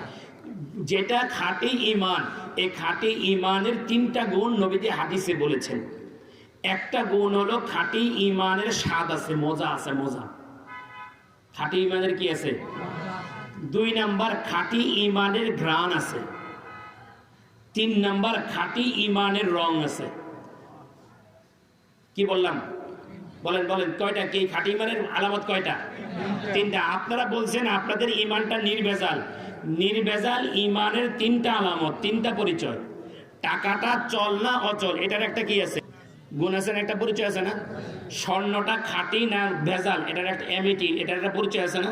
তা আমি যে দাবি করলাম আমার ঈমানটাও খাঁটি, এটার একটা কি লাগবে? পরিচয় লাগবে না? খাঁটি ঈমানের 3টা পরিচয়। 1 নাম্বার কি বললাম? খাঁটি ঈমানের কি আছে? মজা আছে। বলেন, খাঁটি ঈমানের কি আছে? মজা আছে। খাঁটি ঈমানের কি আছে? মজা আছে। কিরকম মজা? বিলাল রাদিয়াল্লাহু আনহুর নাম শুনছেন? কি বলেন, কে? নবীজির মুয়াজ্জিন। বলেন কে? আচ্ছা, আপনারা যারা আছেন একটু আগায় বসেন, কথাগুলো একটু মনোযোগ সহকারে শুনেন। আমি অনেক কষ্ট করে কথাগুলো বলছি, আপনারা যদি মনোযোগ সহকারে না শুনেন, অনেকে উঠে যাচ্ছে। এতে আলোচনা কি হচ্ছে? আপনি কোথা? আমি তো আমার কথা বলতেছি না, কার কথা বলতেছি? আরে বলেন না, আমি আমার কথা বলতেছি না, আল্লাহর কথা বলতেছি। আল্লাহ আমার মুখ থেকে যতক্ষণ কথা বাইর করেন ততক্ষণ শুনবেন আপনারা। কি বলেন? বাকি একটা কথা মনে রাখেন, আপনারা এখন কোথায় বসে আছেন? ভাই আমার সাথে একটু কথা বলেন। আমরা এখন কোথায় বসে আছি? আমাদের বাবা জান্নাতে ছিলেন, শয়তান থাকতে দেয়নি। শয়তান কি করতে দেয়নি? আপনারাও যে কিছু সময়ের জন্য জান্নাতের বাগানে বসছেন, শয়তানও কিন্তু থাকতে দিতে চাইতেছে না। এই জন্য মুরব্বীরা যারা যাচ্ছেন একটু সময়ের জন্য বসেন। রাত অনেক হয়ে গেছে, আমি বেশি কথা বলবো না, কথা আমি গোছাইয়ে দিচ্ছি আপনাদেরকে। ইনশাআল্লাহ যে কথাগুলো বলবো এগুলো আপনাদের জীবনের জন্য কিছু পাথেয় হবে ইনশাআল্লাহ। আল্লাহ কবুল করেন, সকলে বলি আমিন। আমি বললাম ঈমানের, খাঁটি ঈমানের আলামত কয়টা বললাম? 1 নাম্বার খাঁটি ঈমানের কি আছে? মজা আছে, স্বাদ আছে, স্বাদ মজা আছে। আইয়ুব আলাইহিস সালাম একজন নবী ছিলেন। উনি 18 বছরের মতো অসুস্থ ছিলেন। উনি যখন সুস্থ হইলেন তো উনাকে একজনে জিজ্ঞাসা করলো, ও নবী আইয়ুব, আপনি কি সুস্থ অবস্থায় ভালো ছিলেন না অসুস্থ অবস্থায় ভালো ছিলেন? আপনাদের কি মনে হয়, সুস্থ হইলে ভালো না অসুস্থ হইলে ভালো? আইয়ুব নবী বলেন আমি অসুস্থ অবস্থায় ভালো ছিলাম। বলে তুমি আশ্চর্য কথা বলতেছো, অসুস্থ অবস্থায় কেমনে ভালো থাকে? বলে আমি যখন অসুস্থ ছিলাম তখন কি হইতো জানো? বলে আমার আল্লাহ সকালবেলা একবার আমাকে সালাম দিত, আসসালামু আলাইকা ইয়া আইয়ুব কাইফা হালুকা, আইয়ুব তোমার উপরে সালাম, কেমন আছো? আল্লাহ যখন সকালবেলা আমার সালাম দিয়ে কেমন আছো এটা জিজ্ঞাসা করতো, বলে আল্লাহ পাকের এই কথাটার মজা আমার দুই কানে দিয়ে ঢুকে কলিজার মধ্যে চলে যাইতো। মজার চোটে আমি এর পেরেশান থাকতাম, সারাদিন যে পোকামাকড়ে আমার কামড়াইতে আমি টের পাইতাম না। বলেন না সুবহানাল্লাহ? কি বলেন? আমাদের যে সকল ছেলেরা ইয়ারফোন লাগায় গান শুনে, সব গান শুনে না, যে গান মজা লাগে সেই গান শুনে, যে গান মজা লাগে সেই গান শুনে, শোনার পরে দেখবেন মজা যে লাগতেছে তার শরীরের নাচন থেকে বোঝা যায়। কি বলেন? আমি কি ভুল বললাম নাকি? হ্যাঁ, ও যে মজা পাইতেছে এটা কি তার শরীরের নাচন কদন দেখলে কি বুঝলেন? যে গান যত মজা লাগে সেই শরীরের নাচনটা কি আসে, তত আসে। দুনিয়ার একজন গায়িকার কথা শুনে যদি তার কাছে এই মজা লাগে, তা আল্লাহ যদি আইয়ুব নবীরে জিজ্ঞাসা করেন আইয়ুব তুমি কেমন আছো, এই আওয়াজটা কানে দিয়ে যাওয়ার পরে কেমন মজা লাগে? আরে ভাই, যারা বিদেশে থাকে, ছোট্ট বাচ্চা মাত্র কথা বলতে শিখছে, মোবাইলে যখন আব্বু শুনে কেমন মজা লাগে? আল্লাহু আকবার, আল্লাহু আকবার। বলে এরকম আইয়ুব আলাইহিস সালাম বললেন যে আল্লাহ যখন আমাকে বলতো কাইফা হালুকা, বলে এই মজায় আমি সারাদিন বিভোর থাকতাম। সন্ধ্যায় আবার বলতেন কাইফা হালুকা, ও আইয়ুব তুমি কেমন আছো, সন্ধ্যায় বললাম সারা রাত বিভোর থাকতাম। বলেন না সুবহানাল্লাহ? হযরত বিলাল হাবশী রাদিয়াল্লাহু তাআলা আনহু, বিলাল হাবশী রাদিয়াল্লাহু তাআলা আনহু, উমাইয়া এমন কোন নির্যাতন ছিল যেটা করে নাই। এত নির্যাতনের পরে আমি নিজে লিখেছি ওনার জীবনী, ওনার জীবনীতে পড়তে গিয়ে আমি দেখেছি বিলাল হাবশী রাদিয়াল্লাহু তাআলা আনহুকে গায়ের জামা উপরেরটা খুলতো। মরুভূমির যারা সৌদি আরব গিয়েছেন তারা জানেন, আমাদের মা বোনদেরকে বোঝানোর জন্য বলি, মুড়ি ভাজার জন্য একটা বালু গরম করে দেখছেন? এরকম উত্তপ্ত মরুভূমির বালুগুলো এরকম গরম হয়ে যেত। বলে মুড়ি ভাজার মতো যে বালু, এই বালুর মধ্যে যদি কারো হাত লাগে তাহলে কি হবে? খোসা ফুটে যাবে। বলে এরকম গরম বালুর মধ্যে বেলাল রাদিয়াল্লাহু আনহুর জামাটা খুইলা উপর করে শোয়াইতো, পিঠের উপরে একটা পাথর দিয়ে দিত, এরপরে চাবুক দিয়ে পিটাইতো, বলতো মুহাম্মদকে ছাড়, মুহাম্মদের রবকে ছাড়। তখন বেলাল রাদিয়াল্লাহু আনহু বলতেন আহাদ আহাদ আহাদ আহাদ, বলে এত পিটাইতো আর বিলাল বলতেন আহাদ, কারণ বিলালের ইমানের মজা পাইছে, এই কারণে আহাদ বললে ওনার কাছে স্বাদ লাগে, স্বাদটা এই পরিমাণ লাগে, উমাইয়াদের পিটাই উনি টের পান না। বলেন না সুবহানাল্লাহ? আহাদুল লাইসা কামিসলিকা সামাদুল লাইসা কাফাদলিক, আহাদুল লাইসা কামিসলিকা সামাদুল লাইসা কাফাদলিক, লিমানিল মুলকু তুগুয়ে তু সাজাওয়ার খুদাই। এই বিলাল রাদিয়াল্লাহু আনহু ইমানের মজা এই পরিমাণ পাইছেন, আল্লাহ পাকও তারে এই পরিমাণ মর্যাদা দিবেন। জানেন, বিলাল মরুভূমি মক্কায় হাঁটতো মক্কায়, আওয়াজ হতো জান্নাতে। বলেন না সুবহানাল্লাহ? নবীজি যখন জান্নাতে গেলেন, জিব্রাইল যখন জান্নাতে যাবেন, মেরাজে গেলেন, নবীজি জান্নাত ভিজিট করলেন, জান্নাত দেখতে গেলেন, জিব্রাইল আমিন নবীজিকে জান্নাত দেখাইতেছেন। তখন দেখেন যে কে যেন খড়ম পায়ে দিয়ে ঠক ঠক ঠক করে জান্নাতের মধ্যে হাঁটে। নবীজি জিজ্ঞাসা করলেন জিব্রাইল এই আওয়াজ কার? বলে হুজুর আপনার মুয়াজ্জিনের। বলেন না সুবহানাল্লাহ? মর্যাদা কই উঠছে, ইমানের মজা পাইছে। আরে শুধু এতটুকু না, সর্বপ্রথম এই ইসলামের ইতিহাসে সর্বপ্রথম যিনি আজান দিয়েছেন মসজিদে নববীতে, মদিনায় যাওয়ার পরে আজান আসছে, মক্কায় থাকতে আজান ছিল না, মদিনায় যাওয়ার পরে আজান আসছে। সর্বপ্রথম যিনি আজান দিয়েছেন তিনি হযরত বিলাল রাদিয়াল্লাহু আনহু। নবীজি যখন 10ম হিজরিতে মক্কা বিজয় করলেন, বাইতুল্লাহ জয় হলো, মক্কা জয় হলো 8ম হিজরিতে। মক্কা জয় করার পরে নবীজি বাইতুল্লাহ ছাদের উপরে দাঁড়াইয়া বেলালকে বললেন, বেলাল এই মক্কার এই কাবার ছাদের উপরে দাঁড়াইয়া তুমি আজান দাও। মক্কা শরীফেও সবার আগে আজান দিলেন কে? বিলাল রাদিয়াল্লাহু আনহু ওমর রাদিয়াল্লাহু তাআলা আনহুর সময়ে বাইতুল মাকদাস মুসলমানদের দখলে আসলো। ওমর রাদিয়াল্লাহু আনহু বাইতুল মাকদাস বিজয় করলেন। মসজিদের বাইতুল আকসার মধ্যে মসজিদের মধ্যে আজান হবে, নামাজের সময় হয়েছে। ওমর রাদিয়াল্লাহু আনহু বললেন, বেলাল কই? বেলাল, বেলাল আসো। বেলাল বললেন, ও আমিরুল মুমিনিন, নবীজির পরে আমি আজান দিব, এটা আমি ওয়াদা করেছি, নবীজির পরে আর কারোর জন্য আজান দিব না। আমি যখন আশহাদু আল্লা ইলাহা ইল্লাল্লাহর পরে আশহাদু আন্না মুহাম্মাদুর রাসূলুল্লাহ বলতে যাই, আমি নিজেকে কন্ট্রোল করতে পারি না, আমি বেহুশ হয়ে যাই। যেহেতু আমার নবী আর নাই, এই কারণে আমি আজান দিব না। ওমর বললেন, বেলাল, কাবার মধ্যে তোমার আজান সবার আগে হয়েছে, মসজিদে নববীতে সবার আগে তোমার আজান হয়েছে, বাইতুল মুকাদ্দাসে তোমার আজান সবার আগে হবে, তুমি আজান দাও। সবাই মিলে যখন ধরলো, বেলাল রাদিয়াল্লাহু আনহু মসজিদে আকসায় আজান দিলেন। নবীজি বললেন, কিয়ামতের ইসরাফিলের সিংহে যখন ফু হবে, সমস্ত মানুষগুলো কবর থেকে উঠতে থাকবে। বলে, বেলাল আমার পায়ের কাছ থেকে কবরের মধ্যে উঠবে, হাসরের ময়দানে উঠবে। ডান পাশে আবু বকর কবরের থেকে উঠবেন, বাম পাশে হযরত ওমর উঠবেন। বেলাল রাদিয়াল্লাহু আনহু নবীজির পায়ের কাছ থেকে উঠবেন, আজান দিতে দিতে উঠবেন। বলেন না সুবহানাল্লাহ? আজান দিতে দিতে উঠবেন। হাসরের ময়দানে আল্লাহ পাক মানুষের হিসাব নেবেন। বলে, তোমার হিসাব দাও, তোমার হিসাব দাও। বেলালকে আল্লাহ পাক ডাক দিবেন, ও বেলাল এদিকে আসো, তুমি আজান দাও। বলেন না সুবহানাল্লাহ? এই বেলালের মর্যাদা, ঈমানের মজা পাইছে, ঈমানের মজা পাইছে। যাকা তা'মাল ঈমান মান রাদিয়া বিল্লাহি রাব্বা ওয়া বিল ইসলামি দীনা ওয়া বি মুহাম্মাদিন সাল্লাল্লাহু আলাইহি ওয়াসাল্লাম নবিয়্যা ওয়া রাসূলা। বেলাল ঈমানের মজা পেয়ে গেছে। ঈমানের মজা পাওয়ার পরে ঈমানের উপরে এমন ভাবে জমে গেছে, এমন ভাবে ঈমানের উপরে অটল হয়ে গেছে। মুমিন পিটাইছে, মুমিনের পিঠের ব্যথা তার শরীরে লাগে নাই, ঈমানের মজায় বিভোর ছিল। এরকম ঈমান যদি আমাদের মজা যদি পেয়ে যায়, তাহলে বুঝবো আমাদের ঈমানের মধ্যেও কি আছে, খাঁটি আছে। নতুবা খাঁটি ঈমানের দাবি করা এখনো দেরি আছে। এক নাম্বার নির্ভেজাল ঈমানের এক নাম্বার আলামত কি বলেন? মজা, মজা, মজা। এই জন্য দেখবেন আল্লাহর ওলিরা শের যে কয় আল্লাহ আল্লাহ, তার মানে কি, যারা ঈমানের মজা পায় গেছে, তারা আল্লাহ নাম বললে মজা পায়, আল্লাহ নাম ছাড়লে তাদের কাছে কষ্ট লাগে। তারা প্রত্যেকটা কাজ নবীজির সুন্নত মোতাবেক করলে মজা পায়, নবীজির সুন্নতের বাইরে চলে গেলে তাদের কাছে কষ্ট লাগে, বেচাইন লাগে। নামাজ পড়লে মজা লাগে, নামাজ ছাড়লে বেচাইন লাগে। এরকম কিছু মানুষ আছে ভাই, আছে না নাই? আছে। নামাজ ছেড়ে দিলে বেচাইন লাগে, ঘুম আসে না, আহা নামাজটা পড়তে পারলাম না। ঈমানের মজা এগুলো। এক নাম্বার, সময় কমে হয়ে গেছে অনেক, আমি সংক্ষেপ করছি আপনাদের জন্য। দুই নাম্বার, ঈমানের কি আছে? রং, রং, রং, রং। ঈমানের কি আছে বলেন? রং, রং। এই যে এগুলো ঈমানের রং। যাদের মুখে দাঁড়িয়ে এসে গেছে, ঈমানের রং এসে গেছে। এবার যাদের মুখে এখনো দাঁড়িয়ে আসতে পারে নাই, বুঝেন ঈমানের রং আসে নাই। টুপি এসে গেছে, ঈমানের রং এসে গেছে। জামা এসে গেছে, ঈমানের রং এসে গেছে। বলেন না সুবহানাল্লাহ? আরে ভাই, আপনারা বুঝেন নাই, মুরগির ভিতরে যখন ডিম আসে, ডিম, মুরগি যখন কি আসে, ডিম আসে, তখন মুরগির কি হয়? চোট লাল হয়ে যায়, মাথার এই চোট লাল হয়ে যায়, নাক মুখ কি হয়ে যায়? লাল হয়ে যায়। ছাগলের ভিতরে যখন চর্বি হয়, তখন উপরে তেলতেলা ভাব হয়ে যায়।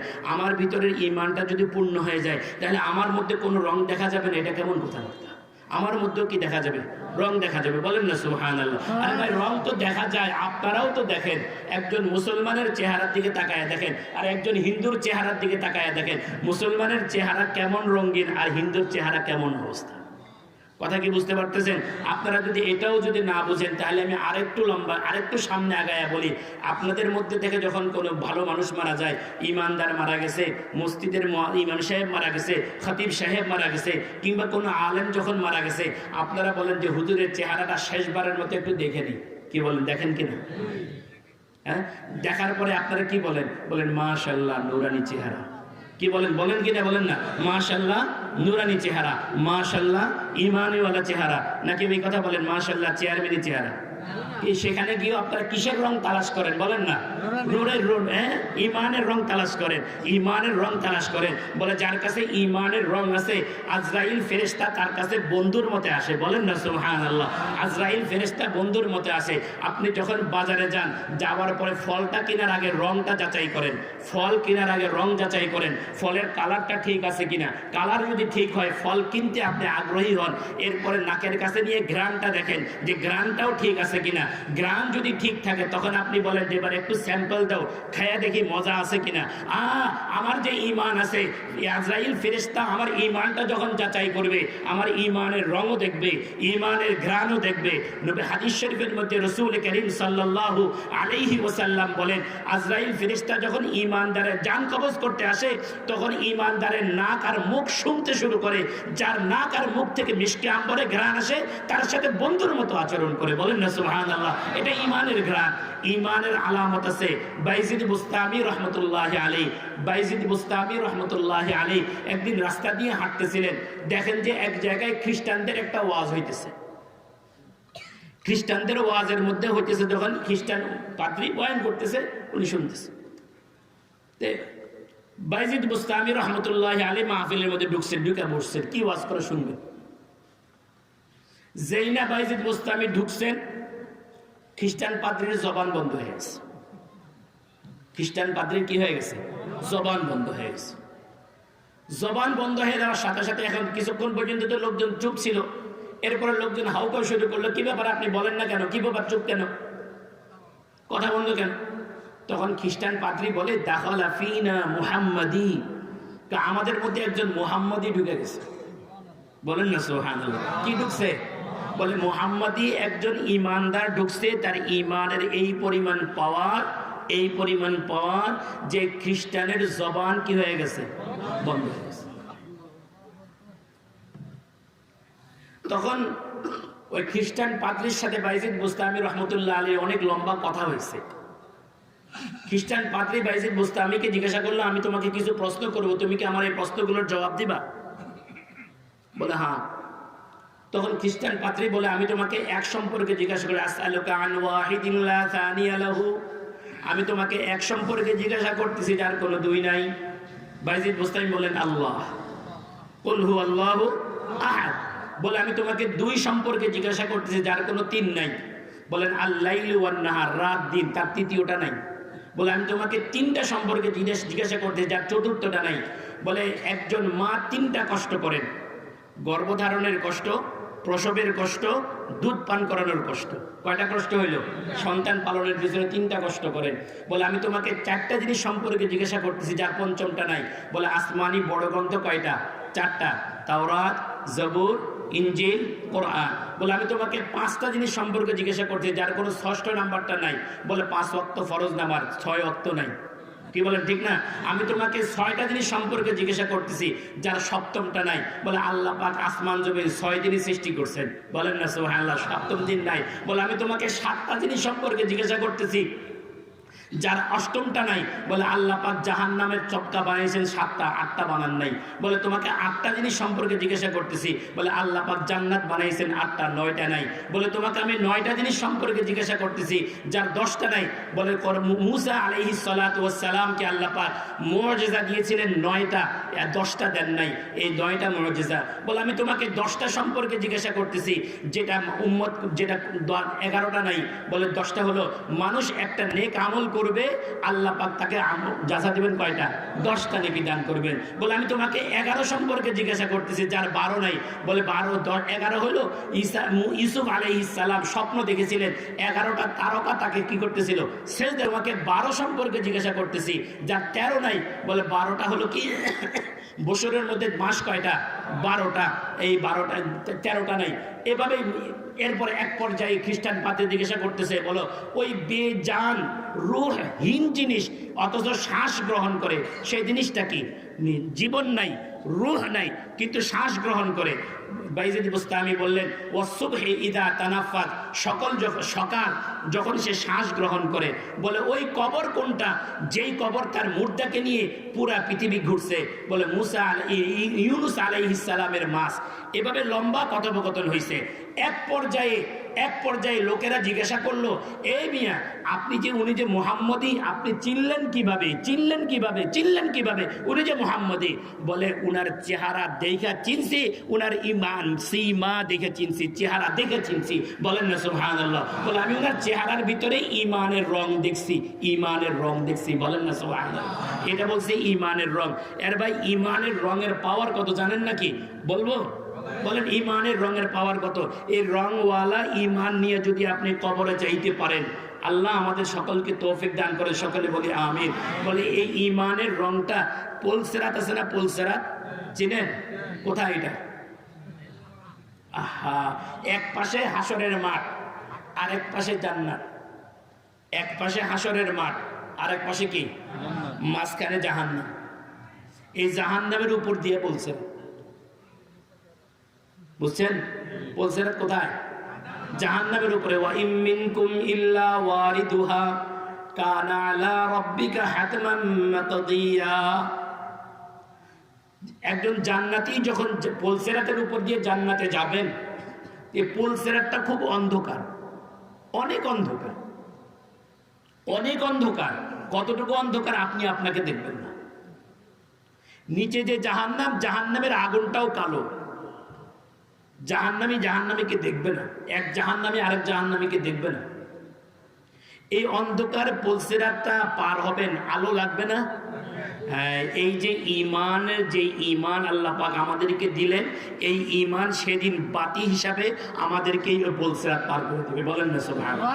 ইয়াউমা তারাল মুমিনিনা ওয়াল মুমিনাতু ইয়াসআ নূরুহুম বাইনা আইদিহিম ওয়া বিআইমানিহিম ইয়াকুলুনা রাব্বানা আতমিম লানা নূরানা ওয়াগফির লানা ইন্নাকা আলা কুল্লি শাইইন কাদির। আপনি যখন এই ইমানের রংওয়ালা ইমান নিয়ে, ভাই শুনেন, রংওয়ালা ইমান নিয়ে যখন পুলসিরাতের উপর দিয়ে যাবেন, তখন এক আশ্চর্য ঘটনা ঘটবে। কি ঘটনা? জাহান্নাম চিৎকার দিবে। বলেন না সুবহানাল্লাহ। জাহান্নাম চিৎকার দিয়ে বলবে, এই মুমিন ভাই, তাড়াতাড়ি যাও, তাড়াতাড়ি যাও। এখন আমরা তো বিয়ার প্যান্ডেলে সুদ পাওয়ার আগের জন্য তাড়াতাড়ি ডরি নাকি? জান্নাতে কি তাড়াতাড়ি যাওয়া লাগবে যে আমারটা আরেকজন দখল করে ফেলবে? বলে আমার তো যেখানে দখল করার কোনো ব্যাপার স্যাপার নেই, আমি আমারটাও পাবো, ট্রাম্পেরটাও পাবো। কথা বলে না, আমি আমারটাও পাবো, আবু জাহেলেরটাও পাবো। আল্লাহ পাক জান্নাতে যতগুলো মানুষ ততগুলো জান্নাত বানাইছেন। বলেন না সুবহানাল্লাহ। যারা এই আবু জাহেলের দলে যারা আছে, ট্রাম্পের দলে যারা আছে, এদের জান্নাতগুলো আল্লাহ পাক রব্বুল আলামিন এই উলামা ইকরামের সাথে যারা আছে তাদেরকে দিয়ে দেবেন আল্লাহ। সূরা নূরের প্রথম আয়াত, প্রথম দিকে আল্লাহ পাক কথা বলছে, ওয়ারিস হিসেবে দিবে। আল্লাযীনা ইয়ারিসুনাল ফিরদাউসা হুম ফিহা খালিদুন। তা আমার তো টেনশন নাই, আপনারও কোনো টেনশন নাই, আপনি আস্তে আস্তে যাইতে যাবেন। তখন জাহান্নাম চিৎকার করে বলবে, জুরিয়া মুমিন, ও মুমিন তুমি দৌড় দাও। মুমিন বলবো, আমি দৌড় দিয়ে যাই, আস্তে যাই, তোর এত টেনশন কিসের? তোমার এত টেনশন কিসের? আমার তো জান্নাত কেউ দখল করতেছে না, আমারটা তো আছেই, আমি আস্তে যাবো। আল্লাহু আকবার। তখন জাহান্নাম বলবে, ফা ইন্না নূরাকা ইউতফিউ নারি, কই তোর ওই আলোটা আমার জাহান্নামের আগুনটাকে নিভাইয়া দিতেছে। সুবহানাল্লাহ। কি বলেন? এমন ঈমান তো লাগবে না? কি বলেন? লাগবে। যে ঈমানের মধ্যে রং পয়দা করতে হবে, ঈমানের মধ্যে রং পয়দা করতে হবে। এখন কি বলেন, আমাদের দেশের স্কুল কলেজের মধ্যে যে হোলি খেলার মধ্যে রং মাখে, এরকম রং মাখলে তো ঈমানের রং আসবে নাকি? কিভাবে রং আসবে? নাকি ওই যে বক্তারা টেলিভিশনে বসার আগে যে মেকআপ করে, মেকআপ করলে রং আসবে? কিভাবে রং আসবে? ঈমানের লাইনে মেহনত কিছু করতে হবে। ঈমান এই আল্লাহ ওয়ালাদের সাথে, ওলামা ইকরামের সাথে সম্পর্ক রাখতে হবে। তবে আমাদের ঈমানের মধ্যে কি তৈরি হবে? বলেন বলেন। রং তৈরি হবে। ঈমানের মজাও আসবে, ঈমানের রঙও আসবে। ঈমানের ঘ্রাণটা বলে ইনশাআল্লাহ আলোচনা শেষ করব, কথা দিকে যাচ্ছি। ঈমানের ঘ্রাণটা বোঝার জন্য আমি একটা গল্প, একটা ঘটনা বলে বেশি বোঝানোর চেষ্টা করি। ফেরাউনের একজন বাদী ছিল। ফেরাউনের মেয়ের মাথা আঁচড়াইতো, মা শেতা বলা হয়। মা শেতা তো ইমরাতে ফিরাউন, সিরাতের কিতাবের মধ্যে আছে। ফেরাউনের বাদী কি করতো? ফেরাউনের মেয়ে বা ফেরাউনের স্ত্রীর মাথা আঁচড়াইতো, চুল করতো, বিউটিশিয়ান ছিল বাদী। মুসা আলাইহিস সালাতু ওয়াস সালামের দাওয়াতে এই বাদীটা মুসলমান হয়ে গেছে। মুসলমান যে হয়েছে, ঈমানটা প্রকাশ করেনি, গোপন ছিল। একদিন মাথা আঁচড়াইতে গিয়ে চিরুনিটা পড়ে গেছে। চিরুনি পড়ে গেলে দেখবেন আমাদের দেশে যারা এখন বয়স্ক মহিলারা আছে দেখবেন যে কোনো কাজ করতে ওনারা বিসমিল্লাহ বলেন। আধুনিক যারা বউ হয়ে আসতেছে এরা কিন্তু পড়ে না।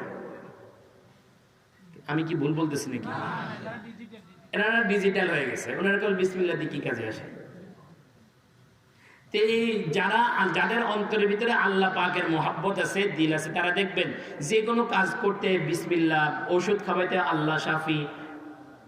ওই মহিলাটাও এরকম আল্লাহ নাম নিছে আর কি।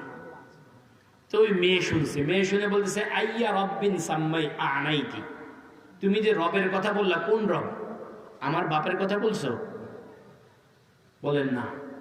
বলে আমি ওই রবের কথা বলছি যিনি আমার রব, তোর রব, তোর বাপেরও রব।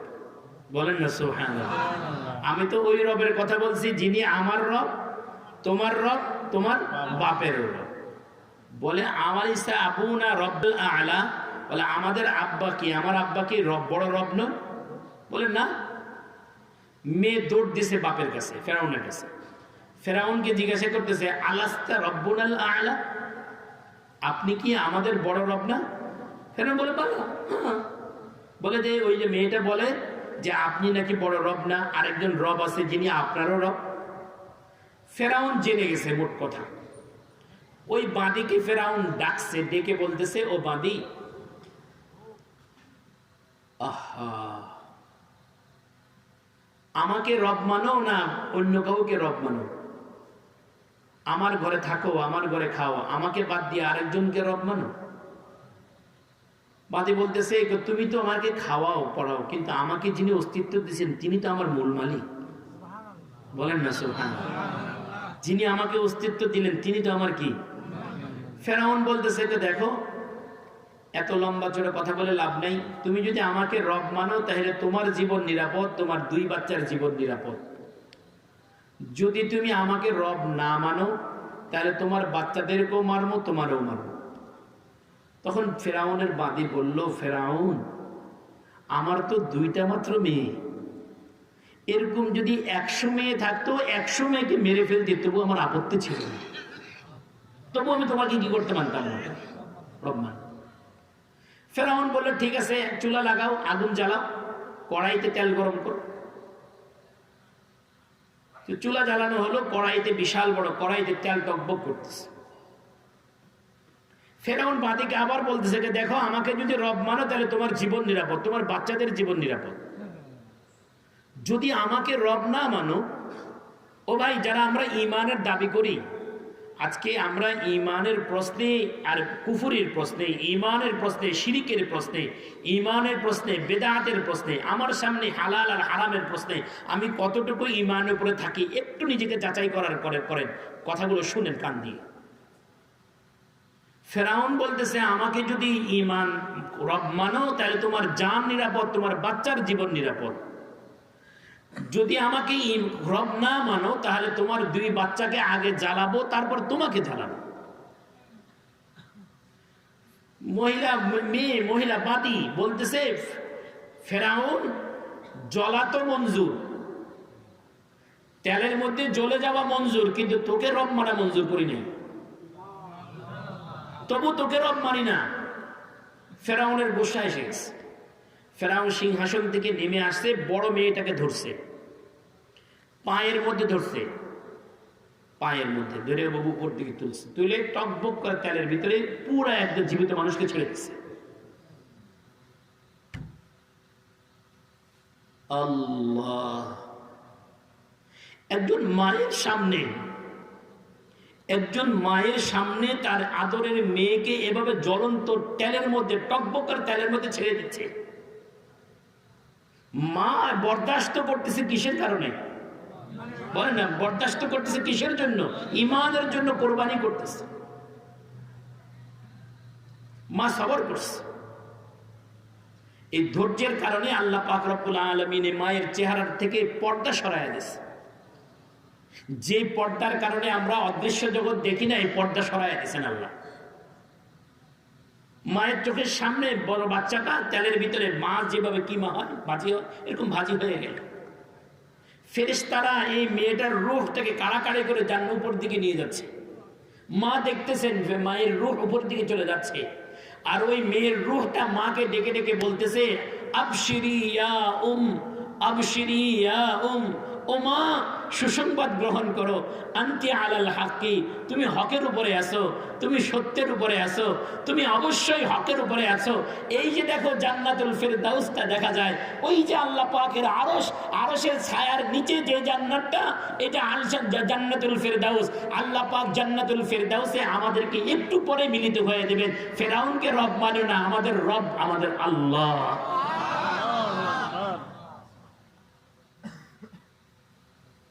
মা কথাগুলো শুনতেছে আর দেখতেছে। মানুষ মৃত্যুর আগে দিয়ে যখন মৃত্যুর একদম কিনারে চলে আসে, তখন আল্লাহ পাক প্রত্যেকটা মানুষের চোখের থেকে পর্দা সরায় দেয়। তখন এই মৃত্যুর পথের যাত্রী তার জান্নাতও দেখতে পায়, জাহান্নামও দেখতে পায়। এরপর ফেরাউন ছোট্ট মেয়েটাকে ধরছে, কোলের বাচ্চার প্রতি মায়েদের কি থাকে, মহাব্বতটা বেশি থাকে। মা এবারও নির্বাক, কোন রকম পেরেশানি নাই,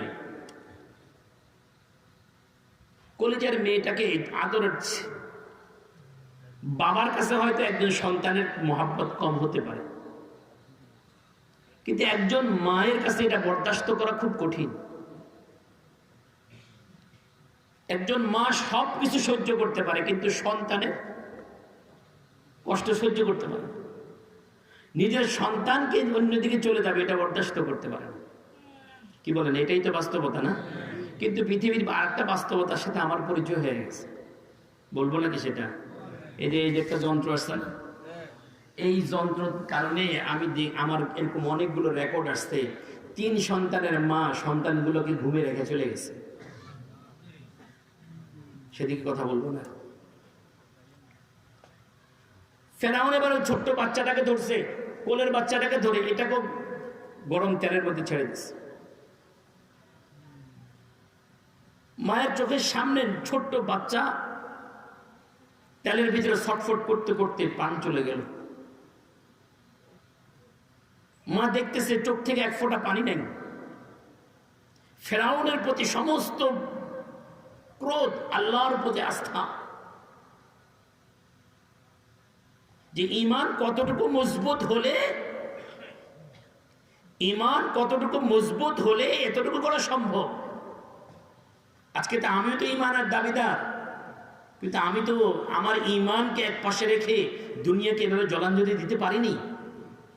আমি তো এখনো দুনিয়ার স্বার্থের কারণে কথাটা বলতে পারি না, দুনিয়ার স্বার্থের কারণে মিথ্যাটা ছাড়তে পারি নাই, দুনিয়ার স্বার্থের কারণে অন্যের হক মারা বন্ধ করতে পারি নাই, দুনিয়ার স্বার্থের কারণে আমি এখনো গুনাহ ছাড়তে পারি নাই।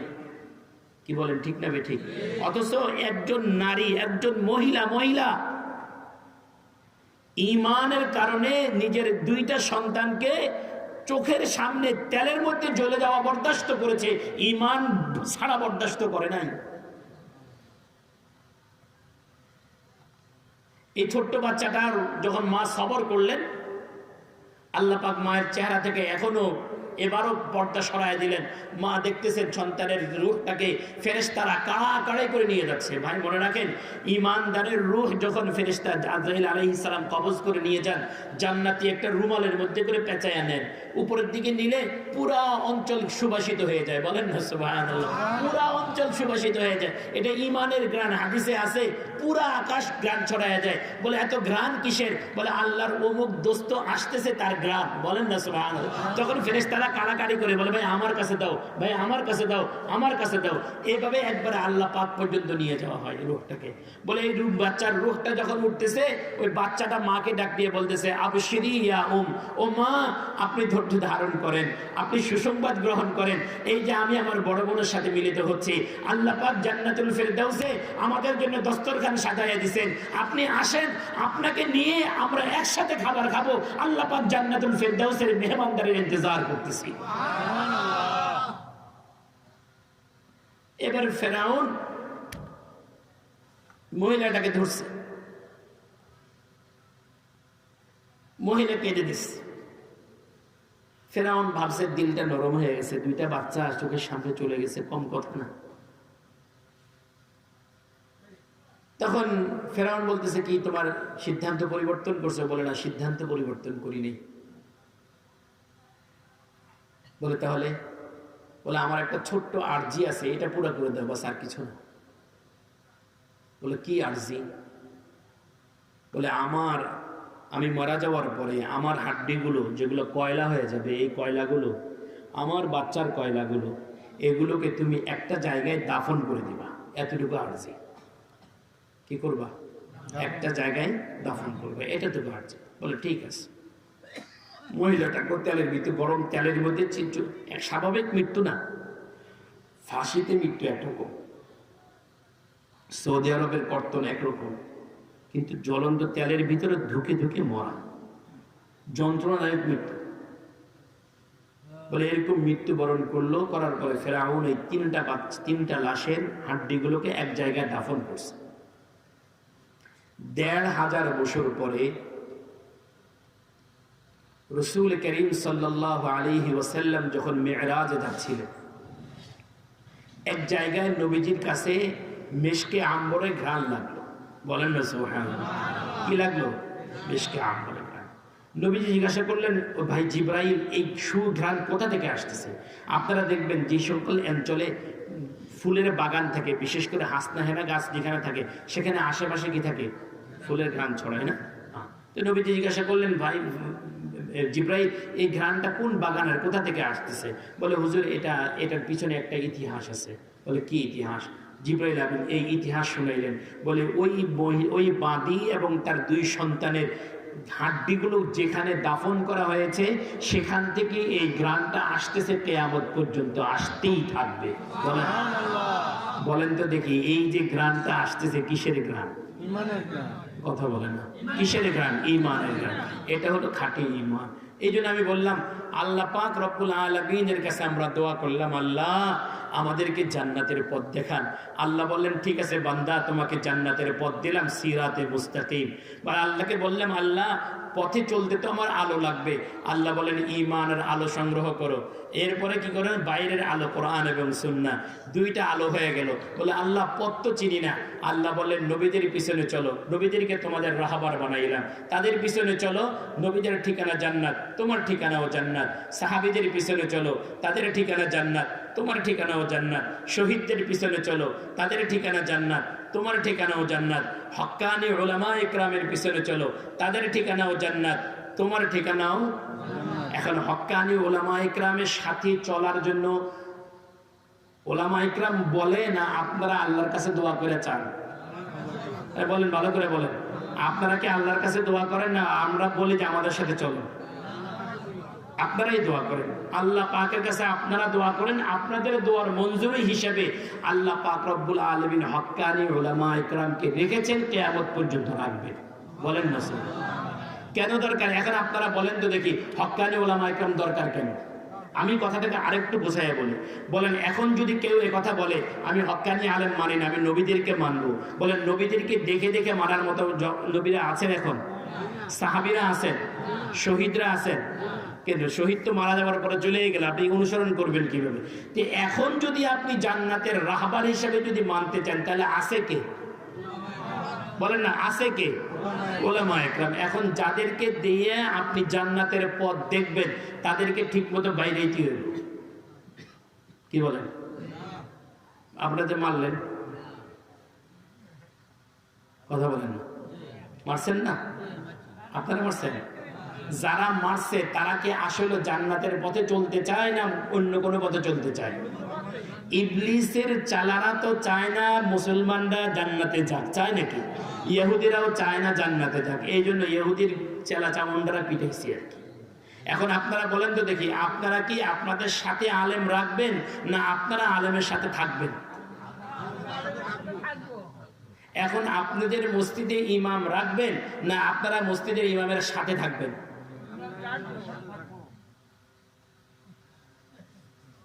বেদার লাগছে। মসজিদে ইমাম রাখবেন না মসজিদের ইমাম সাহেবের সাথে থাকবেন? থাকবেন। যদি রাখেন তাহলে আপনারা খালি দোষ ধরবেন, আর যদি থাকেন তাহলে ইমাম সাহেবের সাথে থাকলে ইমাম সাহেবকে মর্যাদা দিয়ে রাখবেন। আপনারা তখন যদি রাখেন বলেন এই আপনারা তো আমরা বেতন দিয়ে রাখছি, তুই এবার আমার উপরে কথা কস,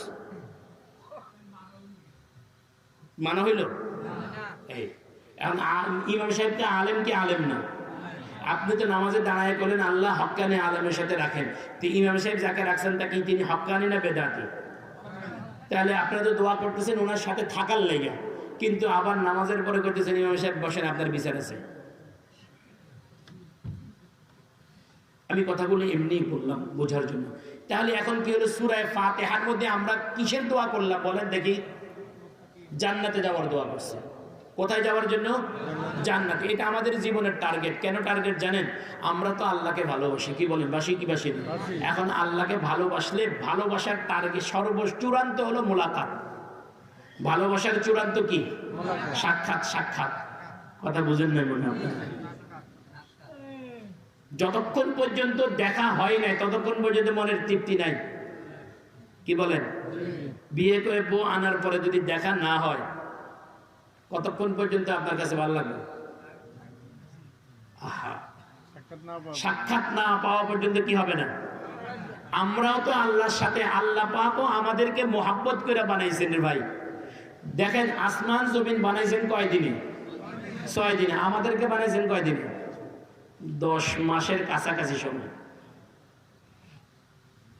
আমি কি ভুল বললাম নাকি? আল্লাহ আসমান জমিন বানাইলেন কয়দিনে? আমাদেরকে বানাইতে লাগছে কয়দিন? 10 মাসের মধ্যে। কে আমাদেরকে কি 10 সেকেন্ডে বানাইতে পারতেন না? পারতেন। এটা মোহাব্বতের খেলা, আমাদের সাথে আল্লাহ পাকের মোহাব্বতের খেলা। আল্লাহ বান্দাকে ভালোবাসে, বান্দা আল্লাহকে ভালোবাসবে। বলে আমাদের এই ভালোবাসার চূড়ান্ত ফলাফল হবে, চূড়ান্ত হবে যেদিন আমরা আল্লাহকে দেখব সেদিন। কি বলেন, ঠিক আছে না? এখন কি আল্লাহ রাব্বুল আলামিনকে দেখতে চান তো নাকি? এখন কোথায় দেখবেন? আহা, দেখা হবে কোথায়? জান্নাতে। বলেন না সুবহানাল্লাহ। কোথায়? কোথায়? জান্নাতে। বলে এই যে আমরা যে বলি আপনারা হক্কানি আলেমদের সাথে থাকেন, জান্নাতে গেলেও আলেম লাগবে। কোথায় লাগবে? জান্নাতে। আপনারা মনে করছেন শুধু দুনিয়াতে লাগে, খালি দাওয়াত খাওয়ার জন্য লাগে, ইমামতের জন্য লাগে, আর মুর্দা দাফনের জন্য লাগে? না না না, হক্কানি আলেম জান্নাতে গেলেও লাগবে। একটা হাদিস শুনে জেলা শেষ করব। রাসূল কারীম সাল্লাল্লাহু আলাইহি ওয়াসাল্লাম বলেন, আল্লাহ পাক রব্বুল আলামিন জান্নাতে এক পর্যায়ে বলবেন, ও জান্নাতীরা আমার কাছে চাও, আমার কাছে কি করো? চাও। তো জান্নাতীরা বলে, আল্লাহ কি চাবো? সবই তো দিছে। আল্লাহ আবার করবো, সালুনি, আমার কাছে চাও। জান্নাতীরা কেবল, আল্লাহ আপনি তো সবই দিছেন, কি চাবো? আর চাওয়ার কি আছে? আল্লাহ তো কইলেছে না জান্নাতে তুমি যা চাইবে তাই কি? তা আমি এখানে যা চাইতেছি তাই তো পাইতেছি, আর কি চাবো? এরপরও আল্লাহ পাক আবার বলবেন, সালুনি, একটা নিয়ামত আমার কাছে আছে, দেই নাই এখনো, চাও আমার কাছে। বলেন না সুবহানাল্লাহ। কি করবেন? আল্লাহ আমার কাছে একটা নিয়ামত এখনো রয়ে গেছে, দেই নাই এখন, এটা চাও। এখন জান্নাতীরা একজন একজনের দিকে, চেহারার দিকে তাই, কিরে কি রয়ে গেছে, কিরে কি রয়ে গেছে, কিরে কি রয়ে গেছে? তো আমার তো মনে নেই। ও আচ্ছা, এইভাবে সবাই কি হবে? বলেন না, একজন একজনের সাথে কথা বলে। তো এখন পরামর্শ করতে করতে ঠিক আছে, আমরা যখন পারি না তো চল মসজিদে হুজুরের কাছে যাই। বলেন না সুবহানাল্লাহ। সেদিন যাবেন আপনারা, আপনারা সেদিন যাবেন, আলেম ওলামাদের কাছে যাবেন। বলে চলো আহমদ শফি সাহেবের কাছে যাই, চল ওই আরজত পাড়া ফতিহ সাহেবের কাছে যাই। এবার এক একজন আলেমের কাছে যাবেন। আলেমদের কাছে যাওয়ার পরে আলেমরা বলবে, আসলে একটা নিয়ামত রয়ে গেছে, সেটা হলো আমরা এখনো আল্লাহকে দেখিনি। বলেন না সুবহানাল্লাহ। তখন বলবো হ, এই সবাই মিলে তখন আল্লাহকে বলবো, আল্লাহ আমরা আপনার দিদার চাই। বলে হ্যাঁ, এটা রয়ে গেছে। এরপরে আল্লাহ পাক রব্বুল আলামিন একটা মজমা মিলাইবেন, ময়দানে মিজান নামে একটা মাঠের মধ্যে একটা মজমা মিলাবেন। সেই মজমার মধ্যে আল্লাহ পাক রব্বুল আলামিন বলবেন যে পর্দাগুলো সরাও। আল্লাহ পাক সমস্ত পর্দা সরাবেন, সমস্ত জান্নাতীরা আল্লাহ রাব্বুল আলামিনকে দেখবে। কি বলেন? আল্লাহকে দেখতে মন চাইতো না? কোথায় দেখাবেন? আল্লাহ দেখা দিবেন জান্নাতে। আমাদের যাওয়া লাগবে কি লাগবে না? জান্নাতে যাওয়ার পথটা দেখাবে কে? আর হক্কানি ওলামা বলেন, জান্নাতে যাওয়ার পথটা দেখাবে কে? আচ্ছা, আমি আপনাদেরকে বুঝে না আসলে আরো 2 লাইন কথা বলাই লাগে। বলেন তো দেখি, আপনারা যে এখানে এই ধর্মীয় কথাগুলো বোঝার জন্য বসার, শোনার জন্য বসলেন, এই যে আপনারা নামাজ রোজা পড়েন, এগুলো কিসের জন্য করেন? জান্নাতে যাওয়ার জন্য না? এই পথটা আপনাদেরকে শিখাইছে কে? ডাক্তার সাহেব, ইঞ্জিনিয়ার সাহেব, ব্যারিস্টার সাহেব, উকিল সাহেব, গ্রামের চেয়ারম্যান সাহেব? কে শিখাইছে? হকানি ওলামাই গ্রাম শিখেছে। আলেম ওলামাদের না হইলে এই যে দেখেন না এখন যারা আলেম ওলামাদের বিরোধিতা করে হে করে বিরোধিতা শিখেছে কে? আলেম ওলামারা শিখেছে না, ওই যে ডাক্তাররা শিখেছে, ব্যারিস্টাররা শিখেছে। আপনারা আমি হাতে কলমে বুঝাইলাম যে হক্কানি ওলামা ইকরাম আপনাদেরকে ব্যারিস্টার বানায় না, আপনাদেরকে ডাক্তার ইঞ্জিনিয়ার বানায় না, আপনাদেরকে জান্নাতি বানায়। কি বানায়? জান্নাতি বানায়। আমি যে এতক্ষণ পর্যন্ত এই কথাগুলো বললাম, বলেন তো দেখি আমার কথাগুলো বলার উদ্দেশ্য আপনারা সবাই ডাক্তার হয়ে যান, সবাই ইঞ্জিনিয়ার হয়ে যান, সবাই ব্যারিস্টার হয়ে যান, সবাই ল ওয়ালা হয়ে যান, আমার বলার উদ্দেশ্য কি? তা আমি তো আপনাদেরকে জান্নাতের পথটাই তো দেখাইলাম রে ভাই। কি বলেন, নাকি অন্য কোনো কাজ করেছি?